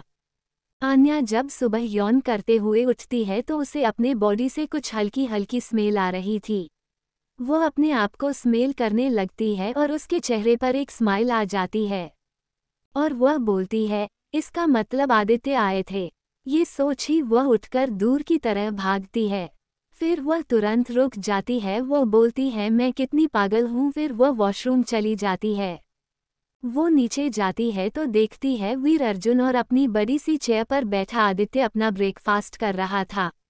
आन्या खुश होते हुए आदित्य के पास जाती है और बोलती है, आपका बाय। और आपने मुझे उठाया क्यों नहीं? पर आदित्य उससे कुछ बोलता नहीं। आन्या को थोड़ा अजीब लगता है, पर फिर से वह चहकते हुए आदित्य का हाथ पकड़ लेती है। तो आदित्य एक नज़र उस हाथ को घूरता है। फिर आन्या को पता नहीं क्यों पर आर्या को आदित्य के ऐसे देखने से डर लगने लगता है और वह दूर हो जाती है। तभी वीर कहता है, आन्या ब्रेकफास्ट करो। आन्या ब्रेकफास्ट करने लगती है। इस बीच आदित्य एक बार भी बात नहीं करता। आन्या के आंखों में आंसू आ जाते हैं। वह मन में सोचती है कि वह कितना आदित्य को मिस किया और कितना तड़पी उसके लिए, कितना इंतजार किया, लेकिन आज आदित्य आए हैं तो एकदम से ऐसा बिहेव कर रहे हैं जैसे वो मुझे जानते ही ना हो। वह मन में सोचने लगती है क्या उसने कोई गलती की एक, पर उसे ऐसा कुछ नजर नहीं। आन्या बेमन से ब्रेकफास्ट करने लगती है। तभी आदित्य अपना ब्रेकफास्ट कर वहां से उठकर चला जाता है। आदित्य को जाते हुए आन्या देखती ही रह जाती है और उसकी आंखों में रुके आंसू बाहर निकल आते हैं। अर्जुन एक नज़र आन्या को देख आदित्य के पीछे चला जाता है। वीर आन्या की आंखों में आंसू देख वो बोलता है, चलो आर्या, लेट हो रहा है, तुम्हें कॉलेज छोड़ दूँ। आन्या ऊपर अपना बैग लेने चली जाती है। कॉलेज में प्रोफेसर इस समय सभी को अपना लेक्चर सुना रहे थे, पर आन्या तो कहीं गुम थी। तभी उसे प्रिया धकियाते हुए बोलती है, आन्या तेरा ध्यान किधर है? इधर देख लो, मोटू कुछ बता रहे हैं। उनकी नज़र तेरी पर पड़ गई तो खैर नहीं है। आन्या कुछ नहीं कहती, वैसे ही बैठे रहती है। पर शायद भगवान ने प्रिया की सुन ली और प्रोफेसर आन्या को देख लिया और वह बोलता है, गेट अप। आन्या को तो ध्यान ही नहीं था। प्रिया उसे हल्का सा धक्का देती है तो वह अपने संस में आती है। आन्या घबरा कर उठती है और बोलती है, और जी सर, आपने कुछ कहा? प्रोफेसर आन्या को घूरते हुए, कहने को तो मैंने बहुत कुछ कहा, पर आप बस अभी का बता दीजिए कि अभी मैंने क्या कहा। आन्या कुछ कह नहीं पाती। तभी प्रोफेसर गुस्से में बोलता है, अगर पढ़ाई में मन नहीं लगता तो नाम कटवा कर घर पर रहो। यहाँ पर आने की जरूरत नहीं है। इस देश में आन्या नाम की एक डॉक्टर कम हो जाएगी तो पेशेंट मर नहीं जाएंगे। ये सुनते ही सभी लड़के हंसने लगते हैं। आन्या को बहुत इंसल्ट फील होता है। वो कुछ बोलती नहीं है तो वह प्रोफेसर आन्या को बोलता है, get out of my class. Aanya चुपचाप वहां से चली जाती है। प्रिया को भी उस प्रोफेसर की बात पर गुस्सा तो आ रहा था, कुछ बोलती नहीं, वह भी अपना बैग लिए बाहर चली जाती है। कुछ देर बाद लंच पर पीयूष आन्या को देखकर कहता है, 2 दिन बाद हमारी मेडिकल ट्रिप जा रही है, तूने अपने उस खड़ूस पति से पूछा कि नहीं? आन्या मायूस सी शक्ल बनाकर ना में सिर हिला देती है तो वो कहता है, मेरे हिसाब से तो वह तुझे जाने नहीं देगा, पर फिर भी तुझे एक ट्राई तो करना चाहिए। ना कहने से बेटर है एक बार पूछ लेना। आन्या हाँ में सिर हिलाती है। तभी कीर्ति आते हुए बोलती है, क्यों भाई, आप ऐसा क्यों बोल रहे हैं? जीजू तो दीदी को बहुत प्यार करते हैं और वो दीदी को मना कर ही नहीं सकते। तभी पीयूष मुंह बनाते हुए बोलता है, वह तो मुझे दिखता ही है, सारे के सारे सनकी और पागल दिखते हैं। पिया और अन्य दोनों ही उसे घूरते हैं तो पीयूष अपना लंच करने लगता है। तभी कोई कीर्ति का पीछे से आंख बंद कर देता है। कीर्ति हड़बड़ा जाती है। तभी कोई पीछे से बोलता है, बताओ भला मैं कौन हूँ? उसकी आवाज़ सुन कीर्ति का मुंह बन जाता है और वह बोलती है, निम्मी, तू फिर से मेरे पीछे पीछे आ गई। निम्मी अपने हाथ हटाते हुए बोलती है, अब जहाँ मेरी जाने जाना होंगी वही तो मैं भी होंगी ना। वह पीयूष की तरफ देखकर कहती है, भाई आपने बताया कि मैं यहाँ पर एडमिशन करवाई हूँ। पीयूष बेफिक्री से बोलता है, तो इसमें कौन सी बड़ी बात है? उसने मुझसे पूछा कि आजकल कीर्ति मुझे नहीं दिखती, मुझे टेंशन हो रही है तो मैंने बता दिया। कीर्ति निम्मी को घूरते हुए, अच्छाई से, और मेरी टेंशन हो रही है? ओ गॉड, ये बात तो मुझसे निली भी नहीं जा रही है। ये कह वह प्रिया के बगल में बैठ जाती है। तभी निम्मी अपना मुंह फूल आते हुए आन्या के पास जाकर बोलती है, दी देखो ना, मैंने सिर्फ इसके लिए अपना एडमिशन यहाँ पर करवाया और यह है कि मुझसे ऐसे मुंह बनाकर बात कर रही है। आन्या कृति को घूरती है तो कीर्ति आन्या की तरफ देख बोलती है, आप मुझे कैसे देख रहे हो दी?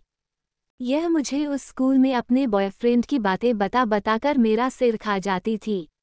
मैं अपना पढ़ाई में ध्यान नहीं लगा पाती थी। तभी निम्मी कीर्ति की तरफ देखकर बोलती है, इस बार नहीं, पक्का मैं इस कॉलेज में सिर्फ और सिर्फ पढ़ाई करने आई हूँ। तू देखना, अगर मैंने इस बार तुझे परेशान किया तो तू मुझे मार मार कर भगा देना। उसकी इतनी क्यूट बातों पर सभी के चेहरे पर स्माइल आ जाती है। कीर्ति भी मुस्कुराने लगती है। कीर्ति और निम्मी स्कूल टाइम से दोस्त हैं। जब पीयूष से प्रिया और आन्या की दोस्ती हुई थी, तब भी उसके घर पर आन्या का आना जाना होता था, तो साथ में कीर्ति भी जाया करती थी। तब उसे वहां पर निम्मी मिली थी और इत्तेफाक से वो उसके स्कूल की क्लासमेट थी। तभी से दोनों फ्रेंड्स बन गए थे। वो सभी लंच कर ही रहे थे, तभी बगल वाले टेबल पर कुछ लोग आपस में बात कर रहे थे। सुना है कि यहाँ कोई नई मैडम आने वाली है। दूसरा, वह सुबह ही तो आई थी अपना रिज्यूम देने। क्या गजब की खूबसूरत थी, मैं बता भी नहीं सकता। हाँ, दूसरा लड़का, हाँ सुना है कि वो यहाँ की डांस टीचर बनेगी, क्योंकि हर साल फंक्शन से रिलेटेड जो भी कंपटीशन होता है यहाँ पर हर साल डांस टीचर आती है। पर इस बार भी तो गजब की लग रही है। ये सब सुन पीयूष बोलता है, लगता है कोई नई लेडी टीचर आने वाली है। हमारे इस साल की कंपटीशन को करवाने सभी हाँ में सिर हिलाते हैं। वहीं दूसरी तरफ आदित्य अपने ऑफिस में बैठा काम कर रहा था। तभी वीर एक फाइल लेकर केबिन में आता है और आदित्य की तरफ रख वहां पर बैठ जाता है। आदित्य एक नज़र वीर को देखता है, फिर अपना काम करने लगता है। तभी वह बोलता है, ऐसा क्यों कर रहा है तू? आदित्य, क्या कर रहा हूँ? वीर, आन्या को इग्नोर। आदित्य अपनी आंखें चढ़ाते हुए, तुझे नहीं लगता एक पति पत्नी के बीच में तुझे नहीं पड़ना चाहिए? वीर, नहीं पढ़ना चाहिए क्योंकि मैं भी उसी घर में रहता हूँ और मैं तुम्हारा इस तरह का बिहेवियर उस लड़की के प्रति बर्दाश्त नहीं करूँगा जिस लड़की को मैंने अपनी बहन माना है। आदित्य कुछ नहीं कहता। वीर गुस्से में थोड़ा बोलता है, उम्मीद करता हूँ कि तू कुछ गलत नहीं करेगा, ये कह वह चला जाता है। आदित्य उसके जाते ही कुर्सी पर लीन होकर एक मिस्टीरियस स्माइल के साथ बोलता है, ये करना जरूरी है मेरे भाई, तभी तो उसे सबक मिलेगा और मेरी बात ना मानने का एक छोटा सा पनिशमेंट तो मिलना ही चाहिए, ये कह वह मुस्कुराने लगता है। वहीं दूसरी तरफ शिवांश अपने ऑफिस में कुर्सी पर बैठा अपना काम कर रहा था। तभी उसका फोन रिंग होता है। वह फोन रिसीव करता है तो उधर से एक आवाज आती है, हेलो माय सनेक। शिवांश बोलता है, हेलो केडी। आई उधर से केडी बोलता है, तो कैसी लगी तुम्हें आन्या कपूर? ये सुनते ही शिवांश आंखें बंद कर आन्या की छवि को याद करने लगता है और वह बोलता है, क्या चाहते हैं? केडी मुस्कुरा कर, ओहो, तो अपने अंकल से अब बात भी छुपाया जा रहा है। कोई बात नहीं, नया नया खून है। मैंने जो कहा था वह काम हुआ। शिवांश, आपका काम शुरू हो चुका है, बस एक वो, उसके बाद सब आपके हाथ में, फिर जैसा आप करना चाहे। उधर से केडी हंसने लगता है तो शिवांश फोन रख देता है और आंखें बंद कर बोलता है, आदित्य, तेरी बर्बादी की वजह तेरी ही बीवी बनेगी। ये बोल उसके चेहरे पर स्माइल आ जाती है और आंखों के अंदर अंगारे। रात का समय, राजवंश विला। आन्या आदित्य को खुश करने के लिए आज अपने हाथों से यूट्यूब में देख देख कर उसके लिए डिनर बना रही थी। आदित्य का सुबह का मुंह देख आन्या काफी उदास थी। उसने सोचा आदित्य को खाना पसंद है तो वो उसके लिए कुछ अच्छा सा कुक करेगी। वो खाना बना ही रही थी, तभी अचानक पूरे घर की लाइट चली जाती है। आन्या डर जाती है। आन्या को अंधेरे से डर लगता है और अंधेरे से पैनिक करने लगती है। वह आवाज देने लगती है, रघु भैया, लेकिन रघु की कोई आवाज नहीं आती। आन्या अपना मोबाइल किचन में ढूंढने लगती है पर उसे मोबाइल नहीं मिल रहा था। तभी वह थोड़ी दूर पर जाती है कि उसे महसूस होता है कि जैसे उसके पीछे कोई है। वो पीछे मुड़कर देखती है तो वहां पर कोई नहीं होता। अब आन्या की के डर से हालत खराब हो चुकी थी, पर हिम्मत कर वह अपने आप को सांत्वना दे रही थी कि आन्या यहाँ कुछ नहीं है और ऐसा कुछ नहीं होता है। तभी उसे महसूस होता है जैसे सीढ़ियों पर कोई सफ़ेद रंग के लिबास में कोई खड़ा है। पहले तो आन्या को बहम लगता है, पर वह साया उसके पास आने लगती है। तभी आन्या को फील होता है कि कोई वहां पर कोई खड़ा है। यह महसूस होते ही वह जोर जोर से चिल्लाने लगती है। उसके आंखों से आंसू बहने लगते हैं। वह अपनी आंखें बंद कर कान पर हाथ रखकर जोर जोर से चिल्लाने लगती है। आदित्य वीर भाई पर कोई उसकी बात नहीं सुन रहा था। पर तभी कोई उसके पीछे से उसके कंधे पर कोई हाथ रखता है तो आन्या पैनिक करने लगती है और 2 कदम पीछे हो जाती है। तभी घर की लाइट ऑन हो जाती है। वह सामने देखती है तो सामने खड़ा इंसान को देख वह हैरान हो जाती है। लाइट चले जाने पर आन्या पैनिक करने लगती है क्योंकि उसे अंधेरे से डर लगता था। वो हिम्मत कर अपने आप को सांत्वना देती है कि यहाँ पर कुछ नहीं है। ये बोल वह मोबाइल ढूंढने लगती है, पर मोबाइल अंधेरे की वजह से नहीं मिल पाता। वह धीरे धीरे किचन से बाहर जाकर आवाज लगाती है तो रघु कोई आवाज नहीं देता। तभी जैसे उसे महसूस होता है कि उसके पीछे कोई खड़ा है और पीछे देखती है तो वहां पर कोई नहीं होता। उसके डर से हालत खराब हो जाती है, पर हिम्मत कर वह जैसे ही आगे बढ़ती है तभी उसे महसूस होता है सीढ़ियों पर कोई सफेद रंग का लिबास में खड़ा है। आन्या की रूह तक कांप जाती है। वह सोचती है ये कोई वहम है। ऐसा लग रहा था कि वह अपने आप को समझा रही थी। तभी उसे महसूस होता है कि वह साया उसी तरफ आ रहा है। इस बात का एहसास होता है तो जोर जोर से चिल्लाने लगती है। उसकी डर से हालत खराब हो जाती है। वह जोर से चीखने लगती है। वह अपनी आंखें मींच अपने कानों पर हाथ रख घुटनों के बल बैठकर रोने लगती है। तभी कोई पीछे से उसके कंधे पर हाथ रखता है तो वह डर कर 2 कदम पीछे हो जाती है। तभी लाइट्स आ जाती है। आन्या जब सामने देखती है तो सामने कोई और नहीं आदित्य मुस्कुराता हुआ खड़ा था। आन्या का शरीर डर से कांप रहा था। वह अपने आप को उठा भी नहीं पा रही थी, पर फिर भी मत कर उठकर आदित्य के पास दौड़कर भागती है और उसके गले लग जाती है और जोर जोर से रोने लगती है। आन्या रोते हुए आदित्य को बताना चाहती थी, पर वह डर के वजह से उसके मुंह से एक आवाज तक नहीं निकल पा रही थी।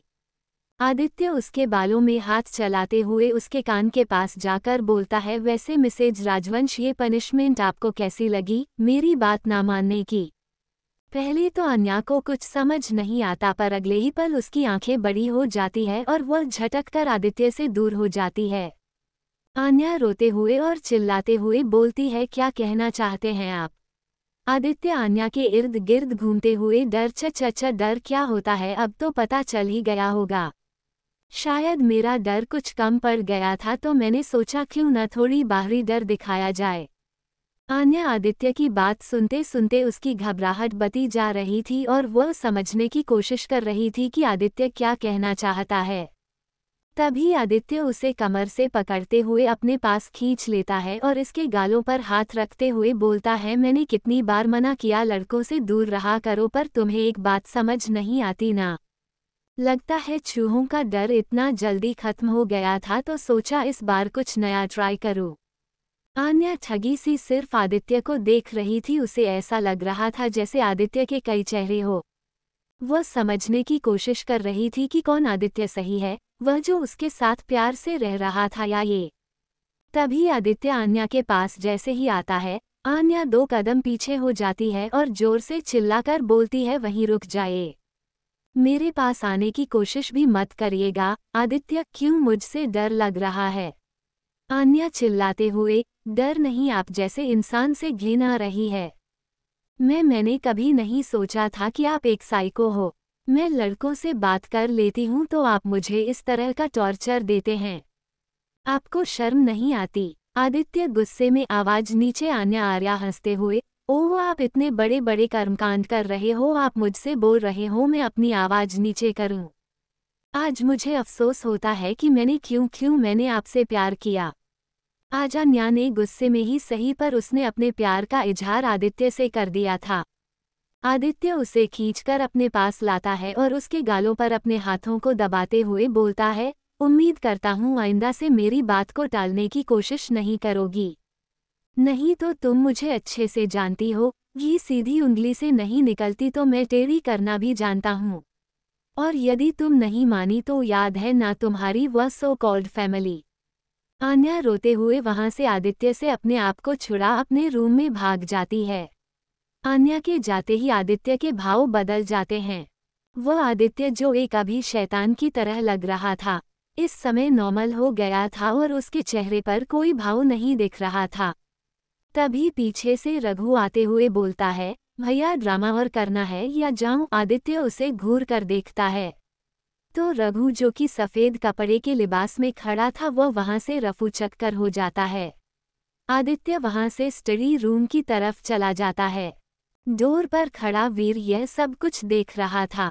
गुस्से में आदित्य के पीछे चला जाता है। वह स्टडी रूम में जाता है तो देखता है पूरे रूम में धुआं ही धुआं भरी थी। वह जाकर खिड़की खोल देखता है तो आदित्य सोफे पर टेक लगाए सिगरेट पर सिगरेट पिए जा रहा था और एक हाथों में उसके शराब के गिलास थी।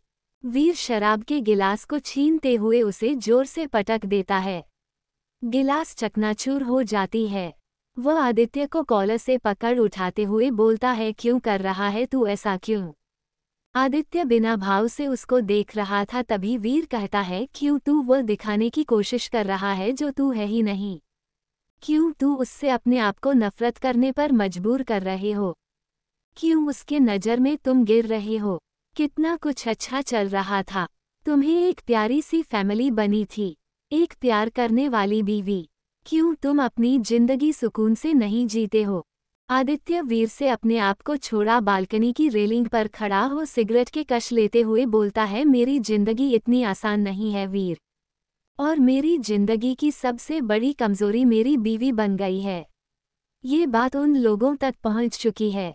वीर, तो क्या ये तरीका तुमने निकाला है सब कुछ सही करने का? आदित्य सामने देखते हुए बोलता है, तुम्हारी बहन कितनी भोली है ये तुम भी जानते हो। उसे किसी भी तरीके से फुसलाया जा सकता है और वह दिन पर दिन मेरे ऊपर आश्रित होती चली जा रही है। मैं उसे मजबूत देखना चाहता हूँ। मैं चाहता हूँ वह इतनी काबिल रहेगी वह अपने से लड़ सके।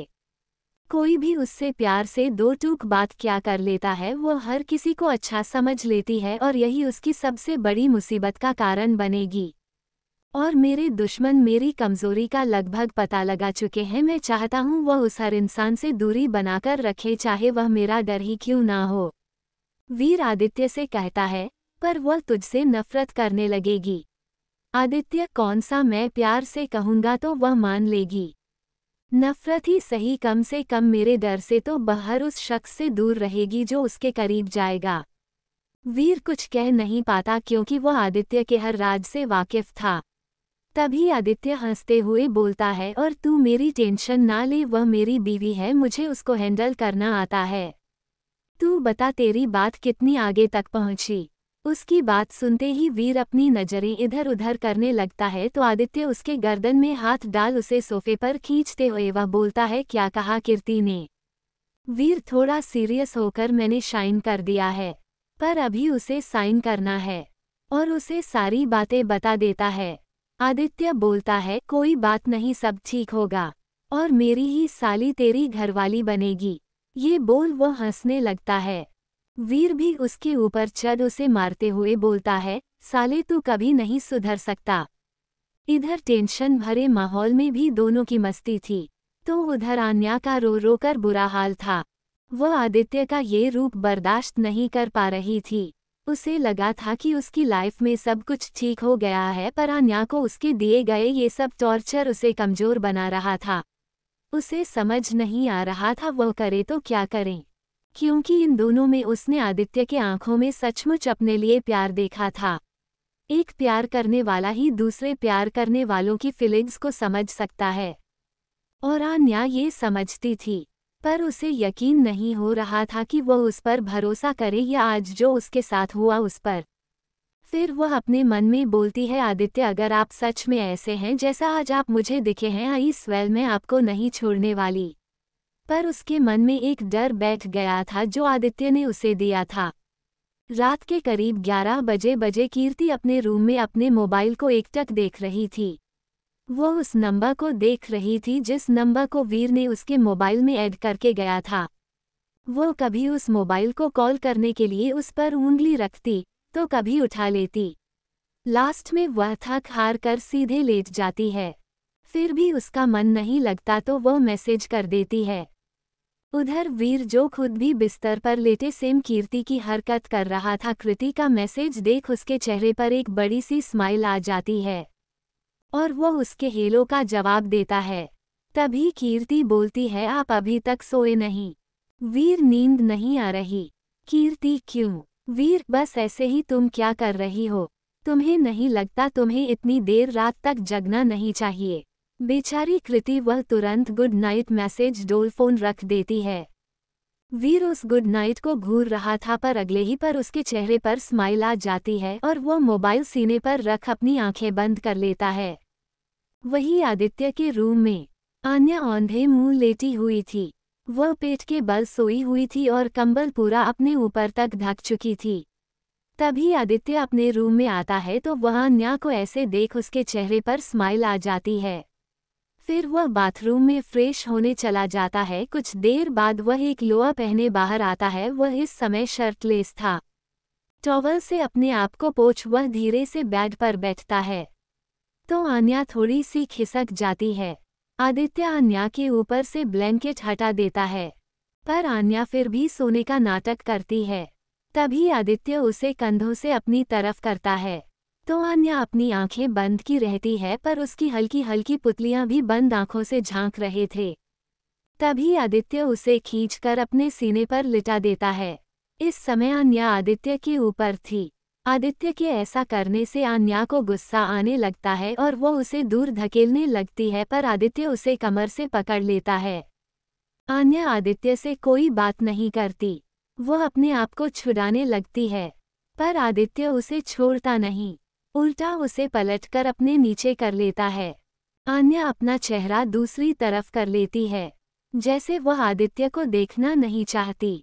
आदित्य को आन्या की ये हरकत थोड़ी चुभ जाती है, पर वह आन्या की दोनों हाथों को पकड़ उसके चेहरे को अपनी तरफ करता है तो आन्या अपनी आंखें बंद कर लेती है। आदित्य को आन्या इस समय बहुत ज़्यादा क्यूट लग रही थी। उसकी इतनी समय की थकान आन्या की इन छोटी छोटी हरकतों से ही दूर हो जाती थी। आदित्य आन्या के दोनों आंखों को चूम लेता है। आन्या फिर से छटपटाने लगती है। तभी आदित्य उसके दोनों गालों को भी किस कर लेता। आन्या अपनी आंख खोल देखने लगती है। तभी आदित्य उसकी आंखों में देखते हुए उसकी तरफ झुकने लगता है तो आन्या अपना चेहरा इधर उधर करने लगती है, पर आदित्य उसके दोनों हाथों को एक हाथों में पकड़ एक हाथ से उसको गाल को पकड़ उसके होठों पर अपने होंठ रख देता है। आन्या की आंखें बड़ी हो जाती है। वह आदित्य को अपने आप से छुड़ाने लगती है, फिर कोई फायदा नहीं, क्योंकि उसके सामने बेलमेंटेन आदमी जो इट पैक बॉडी बनाया हुआ इंसान इतनी भारी भरकम शरीर को कैसे हटा पाती। आदित्य बड़ी शिद्दत से उसे किस करने लगता है। उसके ऐसे किस करने से आन्या के शरीर में गुज बम्स आने लगते हैं और कुछ सोच और छटपटाने लगती है, और कोई फायदा नहीं। कुछ देर बाद वह अपने आप को ढीला छोड़ देती है। आन्या के ऐसे करने से आदित्य उसके हाथों को छोड़ एक हाथ उसके गर्दन के नीचे ले जा दूसरा हाथ उसके कमर में टॉप के अंदर डाल उसके कमर को सहलाने लगता है और अपने होंठ उसके होंठों पर ही रख स्मूच कर रहा था। कुछ देर बाद आन्या को महसूस होता है कि आदित्य ने किस करना बंद कर दिया है, तो वह अपनी आंखें खोल देखती है। आदित्य उसे जकड़े हुए उसके होठों पर ही होठ रखे सो चुका था। आन्या उसे अपने आप से दूर करना चाहिए, पर दूर कर नहीं पाती। थक हार कर वह वैसे ही सो जाती है। द माफिया किंग असर का एक लड़की ने पोपट बना दिया। अगली सुबह आन्या जब सुबह उठती है तो देखती है आदित्य वहां पर नहीं था। आन्या को रात की हुई सारी हरकतों के बारे में याद आता है। वह अपनी आंखों में आई नमी को पोंछ बाथरूम चली जाती है। कुछ देर बाद वह नीचे जाती है। मीना जो कि अपने गांव गई थी, उसकी मां बीमार होने की वजह से खाना वीर या अर्जुन ही बनाता था। सुबह का ब्रेकफास्ट आन्या को ही बनाना पड़ता था। आर्या नीचे जाती है तो देखती है आदित्य सोफे पर बैठकर मोबाइल में कुछ कर रहा था और उसके हाथ में एक कप कॉफी थी जिसे वह घुट घुट कर पी रहा था। उसकी पोजीशन ऐसी थी कोई भी लड़की उसके ऐसे चार्मिंग पर्सनैलिटी पे फिदा हो जाए। आन्या एक बार के लिए खुद आदित्य को देखने लगती है, फिर कुछ सोच उसे इग्नोर कर किचन की तरफ चली जाती है, क्योंकि वह नाराज और गुस्सा दोनों ही थी। उसके जाते ही आदित्य तिरछी नजरों से आन्या को देखने लगता है। आन्या किचन में जाती है तो वीर और अर्जुन दोनों ही इस बात पर डिस्कस कर रहे थे कि आज क्या बनेगा। आर्या को किचन में आता देख वीर कहता है, आन्या, आज तुम्हारे पसंद का खाना बनेगा, बताओ तुम्हें क्या खाना है।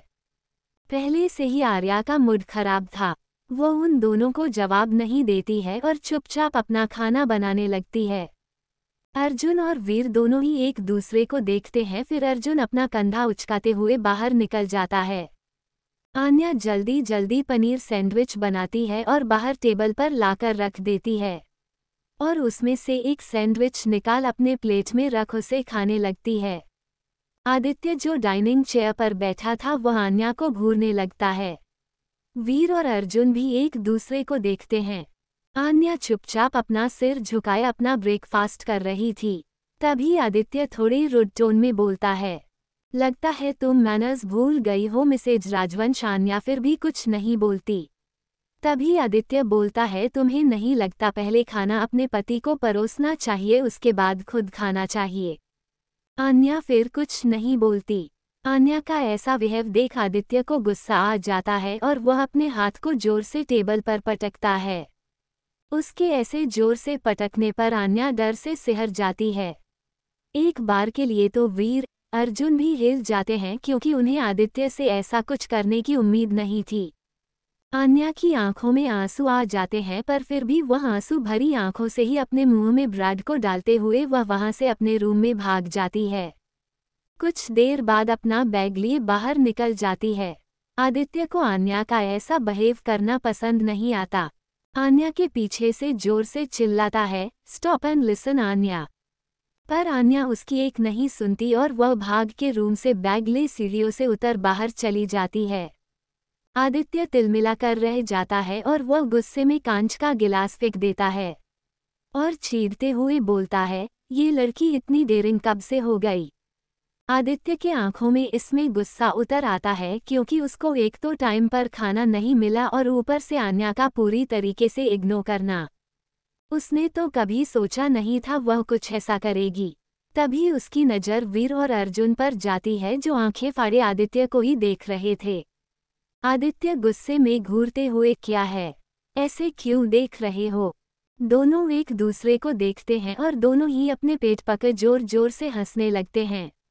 हंसते हंसते अर्जुन तो चेयर से ही गिर जाता है। आदित्य उन दोनों को खा जाने वाली नज़रों से देख रहा था। वीर हंसते हंसते अपनी हंसी को कंट्रोल करते हुए बोला, the business tycoon Aditya Singh राजवंश, द माफिया लीडर असर को आज एक लड़की ने बुरी तरीके से तुम्हारा पोपट बना दिया। ये बोल वो हंसने लगता है। अर्जुन तो हंस हंस कर लोटपोट हो जाता है। उसे आन्या की हरकत एक छोटी सी गुंडी की तरह लग रही थी। अर्जुन हंसते हुए बोलता है, आज मुझे तुम्हारी बीवी में तुम्हारी झलक दिख रही थी, जो जैसे को तैसा करना जानती है। वह तुम्हारे ही नाक के नीचे से साइलेंट मोड तुम्हारे नाक में दम कर कर चली गई। ये बोल वह फिर से हंसने लगा। तभी अर्जुन गुस्से में उन दोनों के ऊपर पानी उड़ेल देता है और बोलता है, ज्यादा दिमाग मत चलाओ, जाकर जल्दी से कुछ बनाओ मेरे लिए, और इस लड़की को तो मैं देखता हूँ कुछ ज्यादा ही हिम्मत आ गई है उसे। ये कह वह अपने रूम में चला जाता है। उसके जाने के बाद एक बार फिर दोनों लोटपोट होने हंसने लगने लगते हैं। तभी अर्जुन को अपनी कुछ पिछली धुंधली यादों में चला जाता है, जिसमें एक लड़की जो छोटी सी प्यारी सी थी, वो किसी लड़के के रूम में घुस जाती है और वो उसके रूम में बिखरे हुए कॉपी जो कि उस लड़का का था, वह अपनी ड्राइंग बनाकर उसे छोड़ा था। तभी वह बच्ची उसको लेकर उलट पुलट देखने लगती है। तभी एक लड़का आता है और उस लड़की को डांटते हुए बोलता है, तुम्हारी हिम्मत कैसे हुई मेरे सामानों को छूने की, निकलो यहाँ से। उसकी इस तरह डांटने से वह लड़की यानी कि बच्ची जोर जोर से रोने लगती है। उसके रोने से वह लड़का और ज्यादा इरिटेट होने लगता है। तभी कुछ देर बाद उस लड़के की आंखें और गुस्से में लाल हो जाती है क्योंकि उसने सोचा था कि वह उस जिद्दी लड़की को डांटेगा तो वह उसका सामान रख देगी, पर यहाँ तो उल्टा ही हो जाता है। वो लड़की रोते हुए गुस्से में उसकी पूरी कॉपी फाड़ देती है और बोलती है, ये लो अब करो गुस्सा, ये कह वहां से भाग जाती है और वह लड़का जोर से चिल्लाता है। वीर उसे हिलाते हुए, कहाँ खो गए। अर्जुन, कुछ नहीं, बस कुछ पुरानी यादें। वीर अर्जुन से, तुम आदित्य के लिए कुछ बना दो और खुद खा लो, मैं जा रहा हूँ आन्या को उसके कॉलेज छोड़ने। ये बोल वो वहां से निकल जाता है। तो वही बाहर आन्या जो आदित्य के सामने इतनी डेयरिंग बन रही थी। वो उसके साथ पंगा तो ले ली थी और वही जानती थी कि इतना सब करने में उसका दिल कितना घबरा रहा था। वो अपने दिल पर हाथ रख जोर जोर से सांस लेने लगती है और बोलती है कितना मुश्किल है उनके गुस्से के आगे ये सब करना। पर आप यदि आदित्य सिंह राजवंश है, गुस्से वाले, खड़ूस घमंडी, तो मैं भी आप ही की बीवी हूँ। आपने मुझे परेशान किया ना, अब मैं आपको बताती हूँ कि परेशान करना क्या होता है। पर उसका दिल अभी भी घबरा रहा था। तभी वीर पीछे से बोलता है अगर तुम्हारी डेयरिंग बाजी हो गई हो तो कॉलेज चले। आन्या हमें सिर हिलाती है और बैठकर दोनों चले जाते हैं। आदित्य ऊपर बालकनी से दोनों को जाते हुए देखता है। वहीं कॉलेज में सभी अपने क्लास में बैठे हुए थे। कुछ देर बाद अनाउंस होता है कि सभी लोग हॉल में आ जाएं। 15 मिनट बाद ही सभी लोग हॉल में एकत्रित हो जाते हैं। तभी प्रिंसिपल स्टेज पर आकर बोलते हैं हेलो एवरीवन, जैसा कि आप सभी जानते हैं हमारे कॉलेज में हर साल कंपटीशन होता है। भले ही हमारे कॉलेज मेडिकल से रिलेटेड है पर लाइफ को हमेशा एंजॉय करना चाहिए। खुश रहना डॉक्टरों का भी हक होता है। इसलिए इस बार का डांस टीचर और प्ले टीचर सेलेक्ट कर लिए गए हैं और ये लोग ही आप लोगों को गाइड करेंगे। तो मिलिए इस बार की प्ले टीचर आरव खन्ना। सभी लोग ताली बजाने लगते हैं। तभी उनके बारे में बताते हुए प्रिंसिपल कहते हैं यह इंटरनेशनल तक खेल चुके हुए एक खिलाड़ी और एक कोच दोनों ही रह चुके हैं। इस बार के खेल में यही आप लोगों को गाइडेंस करेंगे। सभी आरव खन्ना को पहचानते थे क्योंकि वह काफ़ी नामी हस्ती थे। तभी प्रिंसिपल एक और नाम लेते हैं जिससे सभी उसकी तरफ देखने लगते हैं। तो मिलिए हमारी डांस टीचर सनाया राजपूत से। सनाया ऊपर आती है जिसे देख पीयूष, आन्या और प्रिया की आंखें हैरानी से बड़ी हो जाती है। तभी प्रिंसिपल कहते हैं ये यहाँ की हमारे क्लास की टॉपर रह चुकी हैं और आज से 6 से 7 साल पहले की हमारे कॉलेज की पहली ट्रॉफी इन्हीं के डांस के जरिए मिला था। सभी तालियां बजाने लगते हैं। प्रिया और आर्या भी खुश हो जाती है। पीयूष तो सिर्फ एक तक सनाया को ही देख रहा था। इस बार का डांस का गाइडेंस यही करेंगे, सभी तालियां बजाने लगती है। कुछ देर बाद सनाया बाहर जा ही रही थी तभी पीछे से आन्या की आवाज आती है। शनाया पीछे मुड़कर आन्या को देखती है तो उसके चेहरे पर मुस्कान आ जाती है।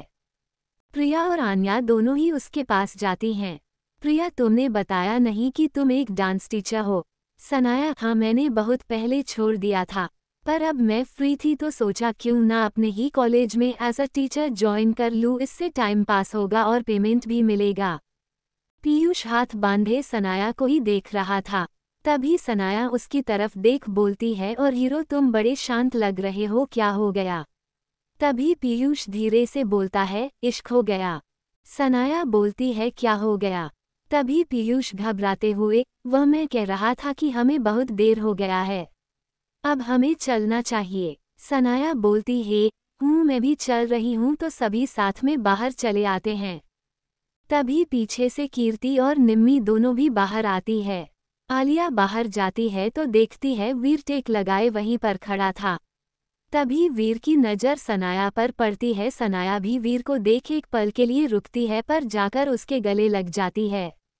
वीर कुछ नहीं कहता। तभी उसे सामने कीर्ति दिखती है जो उसे ही देख रही थी। तभी वीर अपना हाथ उठा सनाया के पीठ पर रख देता है। ये देख कीर्ति को अच्छा नहीं लगता। तभी वीर सनाया से पूछता है तुम यहाँ क्या कर रही हो? सनाया, मैं यहाँ डांस टीचर ज्वाइन किया है। वीर, वेरी गुड, चलो मैं तुम्हें छोड़ दूँ। तब तक आन्या भी वहाँ पर आ चुकी थी। सनाया, ये तुम्हें कहने की ज़रूरत नहीं है, आज मैं खुद आदित्य से कितने दिन हो गए मिले, मैं भी वहाँ पर जाना चाहती हूँ। वीर की आंखें सर्द हो जाती है। तभी आन्या कहती है हाँ क्यों नहीं, चलो। तभी वीरा आन्या से कहता है तुम जानती हो इसे? आर्या, हाँ हम लोग कुछ दिन पहले ही दोस्त बने हैं। वीर ज्यादा कुछ सड़क पर रहने की वजह से कह नहीं पाता। वो दोनों को बैठने का इशारा करता है।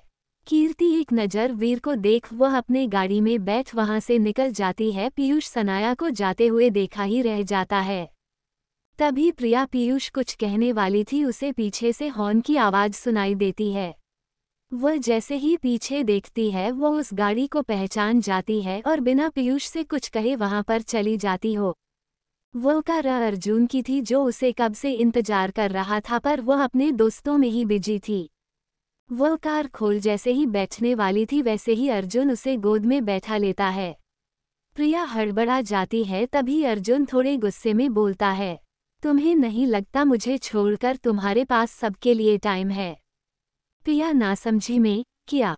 तभी अर्जुन, मैं यहाँ कब से खड़ा हूँ और तुम उन सब में लगी हुई हो। प्रिया, तो मुझे क्या पता था कि तुम आए हुए हो। ये बोल वो बगल वाली सीट पर बैठ जाती है और खिड़की के बाहर देखने लगती है। अर्जुन कुछ नहीं बोलता और गाड़ी स्टार्ट कर देता है। निम्मी पीयूष को पीछे से हिलाते हुए, भाई चलो, सबके सब चले गए हैं। पीयूष इधर उधर सर घुमाकर बोलता है, प्रिया कहाँ है? तभी निम्मी, हाँ है, वह भी चली गई। पीयूष, तब तू भी चल, यहाँ खड़ी खड़ी क्यों देर कर रही है? ये बोल अपनी गाड़ी की तरफ बढ़ जाता है। निम्मी उसे बस गुस्से में घूरती रह जाती है। रात का समय, रात के 11 बजे बज गए थे। आदित्य जब घर पर आता है वह अपनी शर्ट के बटन खोल उसे निकाल अपने रूम में चला जाता है। वह अपने रूम में जाता है तो देखता है सामने नाइट के कपड़े पहने हुए अन्य खड़ी थी। आदित्य वैसे ही जाकर आन्या को पीछे से गले लगा लेता है और बोलता है, काफी थक गया हूँ इस समय। आदित्य आन्या के दोनों कमर में हाथ डाले उसके कंधे पर बिना देखे आंखें बंद किए हुए था। तभी बाथरूम का डोर खुलता है और आदित्य को ऐसे देख आन्या थोड़ी जोर से बोलती है, ये क्या कर रहे हैं आप? तभी आदित्य आन्या को बाथरूम पर देख वह जिसे पकड़ा हुआ था उसे छोड़ देता है। तभी वह लड़की यानी कि सनाया पीछे घूमती है तो आदित्य सनाया को देख उसके चेहरे के भाव बदल जाते हैं। एक अर्जुन आज ऑफिस से काफी थका हारा आया। उसे आज काफी घबराहट और गर्मी हो रही थी। अपने शर्ट के बटन खोलते हुए ही घर के अंदर आता है। वह सीढ़ियों से चलते हुए अपने रूम में जाता है। रूम में जाता है तो देखता है सामने नाइट सूट पहने आन्या खड़ी थी। उसकी बैक उसको देख रही थी। वो वैसे ही अपने शर्ट को रखते हुए पीछे से उसे उसके कमर में हाथ डालते हुए उसे गले लगा लेता है और उसके कंधे पर अपना चीन रख देता है और बोलता है, आज का दिन काफी थकाने वाला था। ये बोल उसे कसकर पकड़ लेता है। तभी बाथरूम का दरवाजा खुलता है तो आदित्य उस दिशा में देखता है तो वह देख हैरान हो जाता है। वहां आन्या खड़ी थी। वह तुरंत उस लड़की को छोड़ देता है। तभी सनाया पीछे मुड़ती है। सनाया को देख आदित्य सनाया से बोलता है, तुम यहाँ क्या कर रही हो? सनाया, वह मैं सनाया जो कि आदित्य के छुवन से अपनी आंखें बंद कर ली थी। वह उस एहसास को कैद कर लेना चाहती थी पर अचानक आदित्य के ऐसे छोड़ने पर उसे अच्छा नहीं लगता। तभी आदित्य की एक बार और तेज आवाज आती है, तुम यहाँ क्या कर रही हो? वो कुछ बोल पाती तभी आन्या कहती है, उन्हें मैं लेकर आई हूँ। आदित्य थोड़ी नासमझी के भाव से आन्या को देखता है तो आन्या कहती है, वो ये हमारे कॉलेज में हमारी डांस टीचर है और इन्हें आपसे मिलना था तो हम दोनों साथ में ही आ गए। आदित्य बोलता है, तुम इससे कब मिली? आन्या थोड़े रूखेपन से, आप इतना ज्यादा पूछताछ क्यों कर रहे हैं? जैसे मैंने कोई गुनाह कर दिया हो। यह आप ही की दोस्त हैं। आपके घर पर लाई हूँ। ये बोल वह कमरे से बाहर निकल बोलती है, सनाया जी आप बाहर आ जाओ, हम साथ में डिनर करते हैं। आन्या बाहर चली जाती है। तभी सनाया आदित्य के पास आते हुए कहती है, आदि तुम मुझे गलत मत समझना, वह मैं। तभी आदित्य उसे हाथ दिखाते हुए बाथरूम में जाते हुए बोलता है, सनाया उम्मीद करती हूँ तुम्हारे दिमाग में कुछ गलत ख्यालात नहीं होंगे। ये बोल बाथरूम में चला जाता है। आन्या गुस्से से अपनी मुट्ठी भींच लेती है और बोलती है, तुम इतनी जल्दी दूसरे के लिए प्रोटेक्टिव कब से का गए? काश तुम मेरे लिए भी इतने ही प्रोटेक्टिव होते, पर मैं भी देखती हूँ तुम दोनों में कितना प्यार है। ये बोल वह बाहर चली जाती है। आदित्य शावर के नीचे खड़ा था। वह अपने उस हाथ को देखता है जिससे वह सनाया को पकड़ा हुआ था। फिर वह अपनी आंखें जोर से मींच लेता है। कुछ देर बाद सभी डाइनिंग टेबल पर बैठे हुए थे।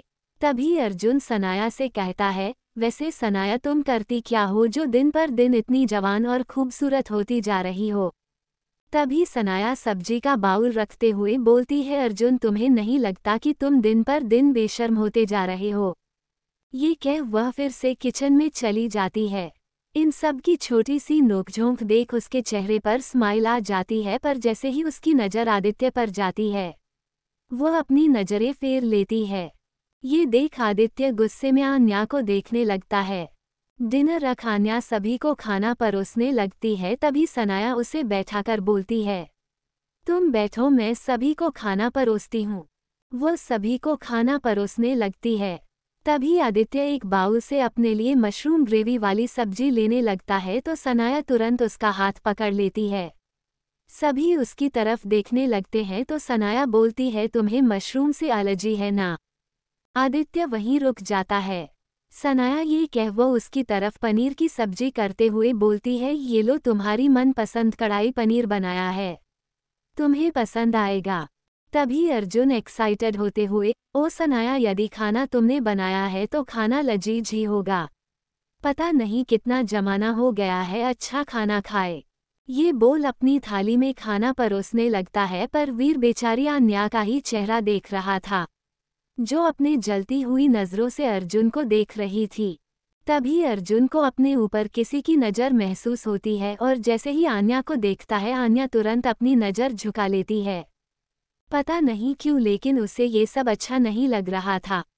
सनाया का आदित्य के बारे में इतना सब कुछ जानना उसे इनसिक्योरिटी फील करा रहा था। आदित्य भी एक नज़र आन्या को देखता है। तभी वीर आन्या का चेहरा देखते हुए बोलता है, अर्जुन तुम तो ऐसे बात कर रहे हो जैसे कि तुम्हें कभी खाना ही नहीं मिलता हो।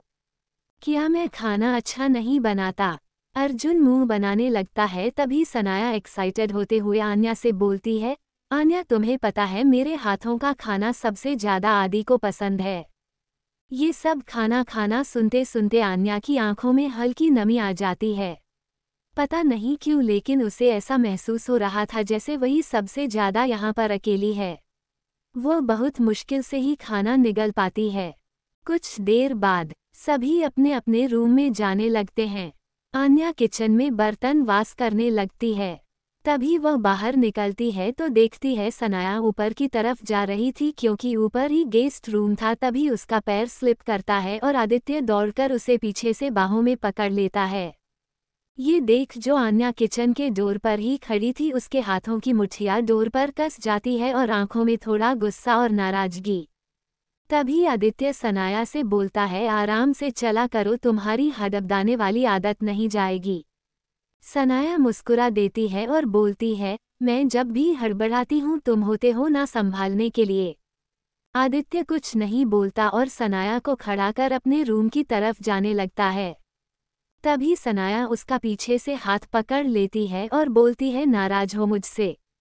आदित्य एक बार सनाया के हाथों को देखता है, फिर उसके चेहरे को और उसके बालों को थोड़ा सा बिगाड़ते हुए कहता है, बिल्कुल नहीं। ये कह वह अपने रूम में चला जाता है। इधर आन्या को ये सब देख उसके आंखों में आंसू आने लगते हैं। उसे ये सब बर्दाश्त नहीं हो रहा था। आदित्य कभी भी उसके साथ ऐसा नहीं करता था और सनाया के साथ इतना क्लोजली। वो अपने मन में बोलती है, मैं यदि किसी लड़के से बात कर लूं तो यह मुझे पनिशमेंट देते हैं और यह सनाया से चिपक कर बात कर रहे हैं तो इनको भी तो पनिशमेंट मिलनी चाहिए ना। ये सोच किचन में चली जाती है। उसके किचन में जाते ही सनाया एक बार पीछे मुड़कर किचन की तरफ देखती है और उसके चेहरे पर स्माइल आ जाती है और वह गेस्ट रूम की तरफ चली जाती है। वहीं दूसरी तरफ अधीरा रात के पेड़ के टिकर आशिमा के बालकनी की तरफ एकटक निहारे जा रहा था। जब से आशिमा ने उसे अपने से दूर थप्पड़ मारा था तब से उससे एक बार भी नहीं मिली थी। अधीरा जो आशिमा के साथ यह हरकत की थी उसके बाद उसने कोई जबरदस्ती नहीं की, पर अधीरा इस बात से अनजान की जैसे वह एकटक लगाए खिड़की से आशिमा को देख रहा था वैसे ही आसमा भी पर्दे की आड़ में एकटक अधीरा को ही निहार रही थी। अधीरा उसे ऐसे देख ही रहा था तभी कोई पीछे से उससे बोलता है, कुछ पाने के लिए कभी कभी कुछ खोना भी पड़ता है। और यदि किसी को अपनी जिंदगी में चाहो और रास्ते में अनेक मुश्किलें हो तो कभी कभी मंजिल पाने के लिए सामने वाले इंसान के हिसाब से अपने आप को झुका लेना चाहिए। ये सुनते ही अधीरा पीछे मुड़ता है तो पीछे कोई और नहीं सुधा जी खड़ी थी। सुधा जी को देख अधीरा बोलता है, मैं किसी के सामने नहीं झुकता, लोग मेरे सामने झुकते हैं। और यदि मेरी कोई चीज़ है तो उसे मुझे अपना बनाने से कोई नहीं रोक सकता, चाहे वो उसका बाप ही क्यों ना हो। तभी सुधा जी थोड़े गुस्से में बोलती हैं, तुम्हारा यही गुस्सा और एटीट्यूड तुम्हें आशिमा से दूर ले जाएगा। अधीरा बिना उनकी तरफ देखे, मुझे यदि किसी से मतलब है तो वह सिर्फ उससे है। उसकी नाराजगी जिस दिन खत्म उस दिन मुझे किसी से लेना देना नहीं और वह मेरे साथ होगी। तभी सुधा जी पर वह अपने परिवार को कभी नहीं छोड़ेगी। वह परिवार छोड़े या ना छोड़े वह फिर भी मेरी है, ये बात आप अपने उस सो कॉल्ड देवर को जरूर बता देना। ये बोल वह जाने लगता है तभी कुछ सोच वह रुकता है और वापस आकर सुधा जी के गले लग जाता है। सुधा जी के चेहरे पर एक स्माइल आ जाती है। वो उसकी पीठ पर हाथ रख देती हैं तभी अधीरा उनके माथे पर किसकर वहां से चला जाता है। ये सब देख आशिमा हैरान थी, वह सोचती है क्या बड़ी माँ अधीरा को जानती हैं। राजवंश विला। अर्जुन अपने रूम में सोया हुआ था और उसके मोबाइल पर कुछ देर में एक कॉल आती जा रही थी पर वो उसे रिसीव नहीं कर रहा था। वो कॉल किसी और की नहीं विभा जी की थी। आन्या गुस्से में कॉल को स्विच ऑफ कर देता है। उधर विभा जी फिर से कॉल करती है पर कॉल स्विच ऑफ आता है। वह धम्म से अपने बिस्तर पर बैठ जाती हैं और रोते हुए बोलती हैं, एक माँ अपने बच्चे पर नाराज भी नहीं हो सकती है कि मेरे बच्चे मुझे इतनी तकलीफ दे रहे हैं। सजा की भी एक सीमा होती है। तभी दादी उसके कंधे पर हाथ रखते हुए बोलती हैं, तुम्हें माफ़ी चाहिए ना। विभा जी हाँ में सिर हिलाती हैं। तो दादी जी बोलती हैं, मेरे पास एक उपाय है। ये बोल वो विभा को कुछ बताती हैं। विभा अपने आंसू पोंछते हुए बोलती हैं, अगर यही एक उपाय है तो मैं यह जरूर करूँगी। दादी मुस्कुरा देती हैं। वही राजवंश विला। आदित्य के रूम में आदित्य अपने बिस्तर पर अपने पैर के ऊपर पैर रखे आराम कर रहा था। तभी रूम का डोर खोल आन्या अंदर आती है और वह बाथरूम में चली जाती है। कुछ देर बाद वह एक टी शर्ट और एक हाफ पेंट पहने बाहर आती है। आदित्य आन्या को ऐसे देख उसे ऊपर से नीचे देखने लगता है, लेकिन आन्या उसे एक नज़र भी आदित्य को नहीं देखती। तभी आदित्य आन्या से थोड़े गुस्से में बोलता है, कुछ ज्यादा ही तुम्हारे पर नहीं आ गए हैं या तुम्हें मेरा डर खत्म हो गया है। वो ये सब बोल ही रहा था तभी आन्या कबर्ड से कुछ लेकर आती है और वह बिस्तर पर बैठ जाती है। आदित्य बोलते बोलते रुक जाता है तभी वह देखता है आन्या 2 से 3 दुपट्टे को अलग कर रही थी। आदित्य नासमझी में आन्या को देख रहा था। तभी आन्या आदित्य के ऊपर चढ़कर बैठ जाती है। आदित्य यह क्या कर रही हो? तभी आन्या उसकी तरफ झुकने लगती है। आदित्य अपनी आंखें बड़ी कर उसे देखने लगता है। तभी उसके ऊपर झुकते हुए उसके दोनों हाथ को ऊपर करने लगती है। आदित्य बदहवास सा अपने हाथों को ऊपर कर सिर्फ आन्या को एकटक देख रहा था। तभी आन्या उसके हाथों को बेड के हेड वाली जगह पर अपने दुपट्टे से उसे बांधने लगती है। आदित्य जब तक कुछ समझ पाता आन्या उसे कसकर बांधते हुए उसे बेड पर उसके हाथों को कसकर बांध देती है। आदित्य अपना हाथ खींचने लगता है पर वह हाथ खींच नहीं पाता। आन्या उसके कान के पास जा बोलती है, आपको मेरी पनिशमेंट कैसे लगी मिस्टर राजवंश? आदित्य, व्हाट द हेल, यह क्या कर रही हो? तो आन्या उसके आंखों में देखते हुए, जैसा रोल आपने मेरे लिए बनाया है मैं लड़कों के पास नहीं जा सकती, वैसा ही आपके लिए भी होगा। आप लड़की को, किसी भी लड़की को अपने हाथ पर इशारा करते हुए इत्तू सा भी टच नहीं करेंगे, नहीं तो अगले पनिशमेंट के लिए तैयार रहिएगा। ये कहकर रूम की लाइट को डीम कर आदित्य के बगल में लेट जाती है। आदित्य हैरान होकर सिर्फ आन्या को ही देख रहा था, पर अगले ही पल आन्या की मासूमियत पर उसके चेहरे पर स्माइल आ जाती है। ज्यादा देर भी नहीं बीतता आन्या आकर आदित्य के ऊपर सर रख कर सो जाती है, क्योंकि उसे आदित्य की आदत हो गई थी और उसे उसके बिना नींद नहीं आती थी। कुछ ही देर बाद आदित्य को अपने सीने पर भारी सांसें महसूस होने लगी। वह झुककर देखता है तो आन्या सो चुकी थी। उसके हाथ अभी भी पीछे बंधे हुए थे। अन्या के सोते हुए ही आदित्य बड़ी आसानी से अपने हाथों को छुड़ा लेता है। अब वो भला ऐसे ही माफिया गैंग लीडर थोड़ी न था। आदित्य अन्या के चेहरे को अपने हाथों में भर उसे ऊपर खींचकर देखने लगता है और बोलता है, तो मेरी बीवी को इनसिक्योर हो रहा है। ये बोल उसकी मुस्कान बड़ी हो जाती है। फिर वो उसके माथे पर किसकर उसे अपनी बाहों में भर अपनी आंखें बंद कर लेता है और कुछ ही देर में उसे भी गहरी नींद आ जाती है। पर थोड़ी ही देर बाद कोई आदित्य के रूम में धीरे से खुलता है। आन्या ने आदित्य का रूम लॉक नहीं किया था। वो अंदर जाता है तो देखता है डीम लाइट में आदित्य के ऊपर आन्या दोनों ही एक दूसरे से एकदम चिपक कर सोए हुए थे। आन्या का चेहरा आदित्य की गर्दन में था और आदित्य के दोनों हाथ उसके कमर में। उस इंसान की आंखों में आंसू आ जाता है और आंखों में गुस्सा।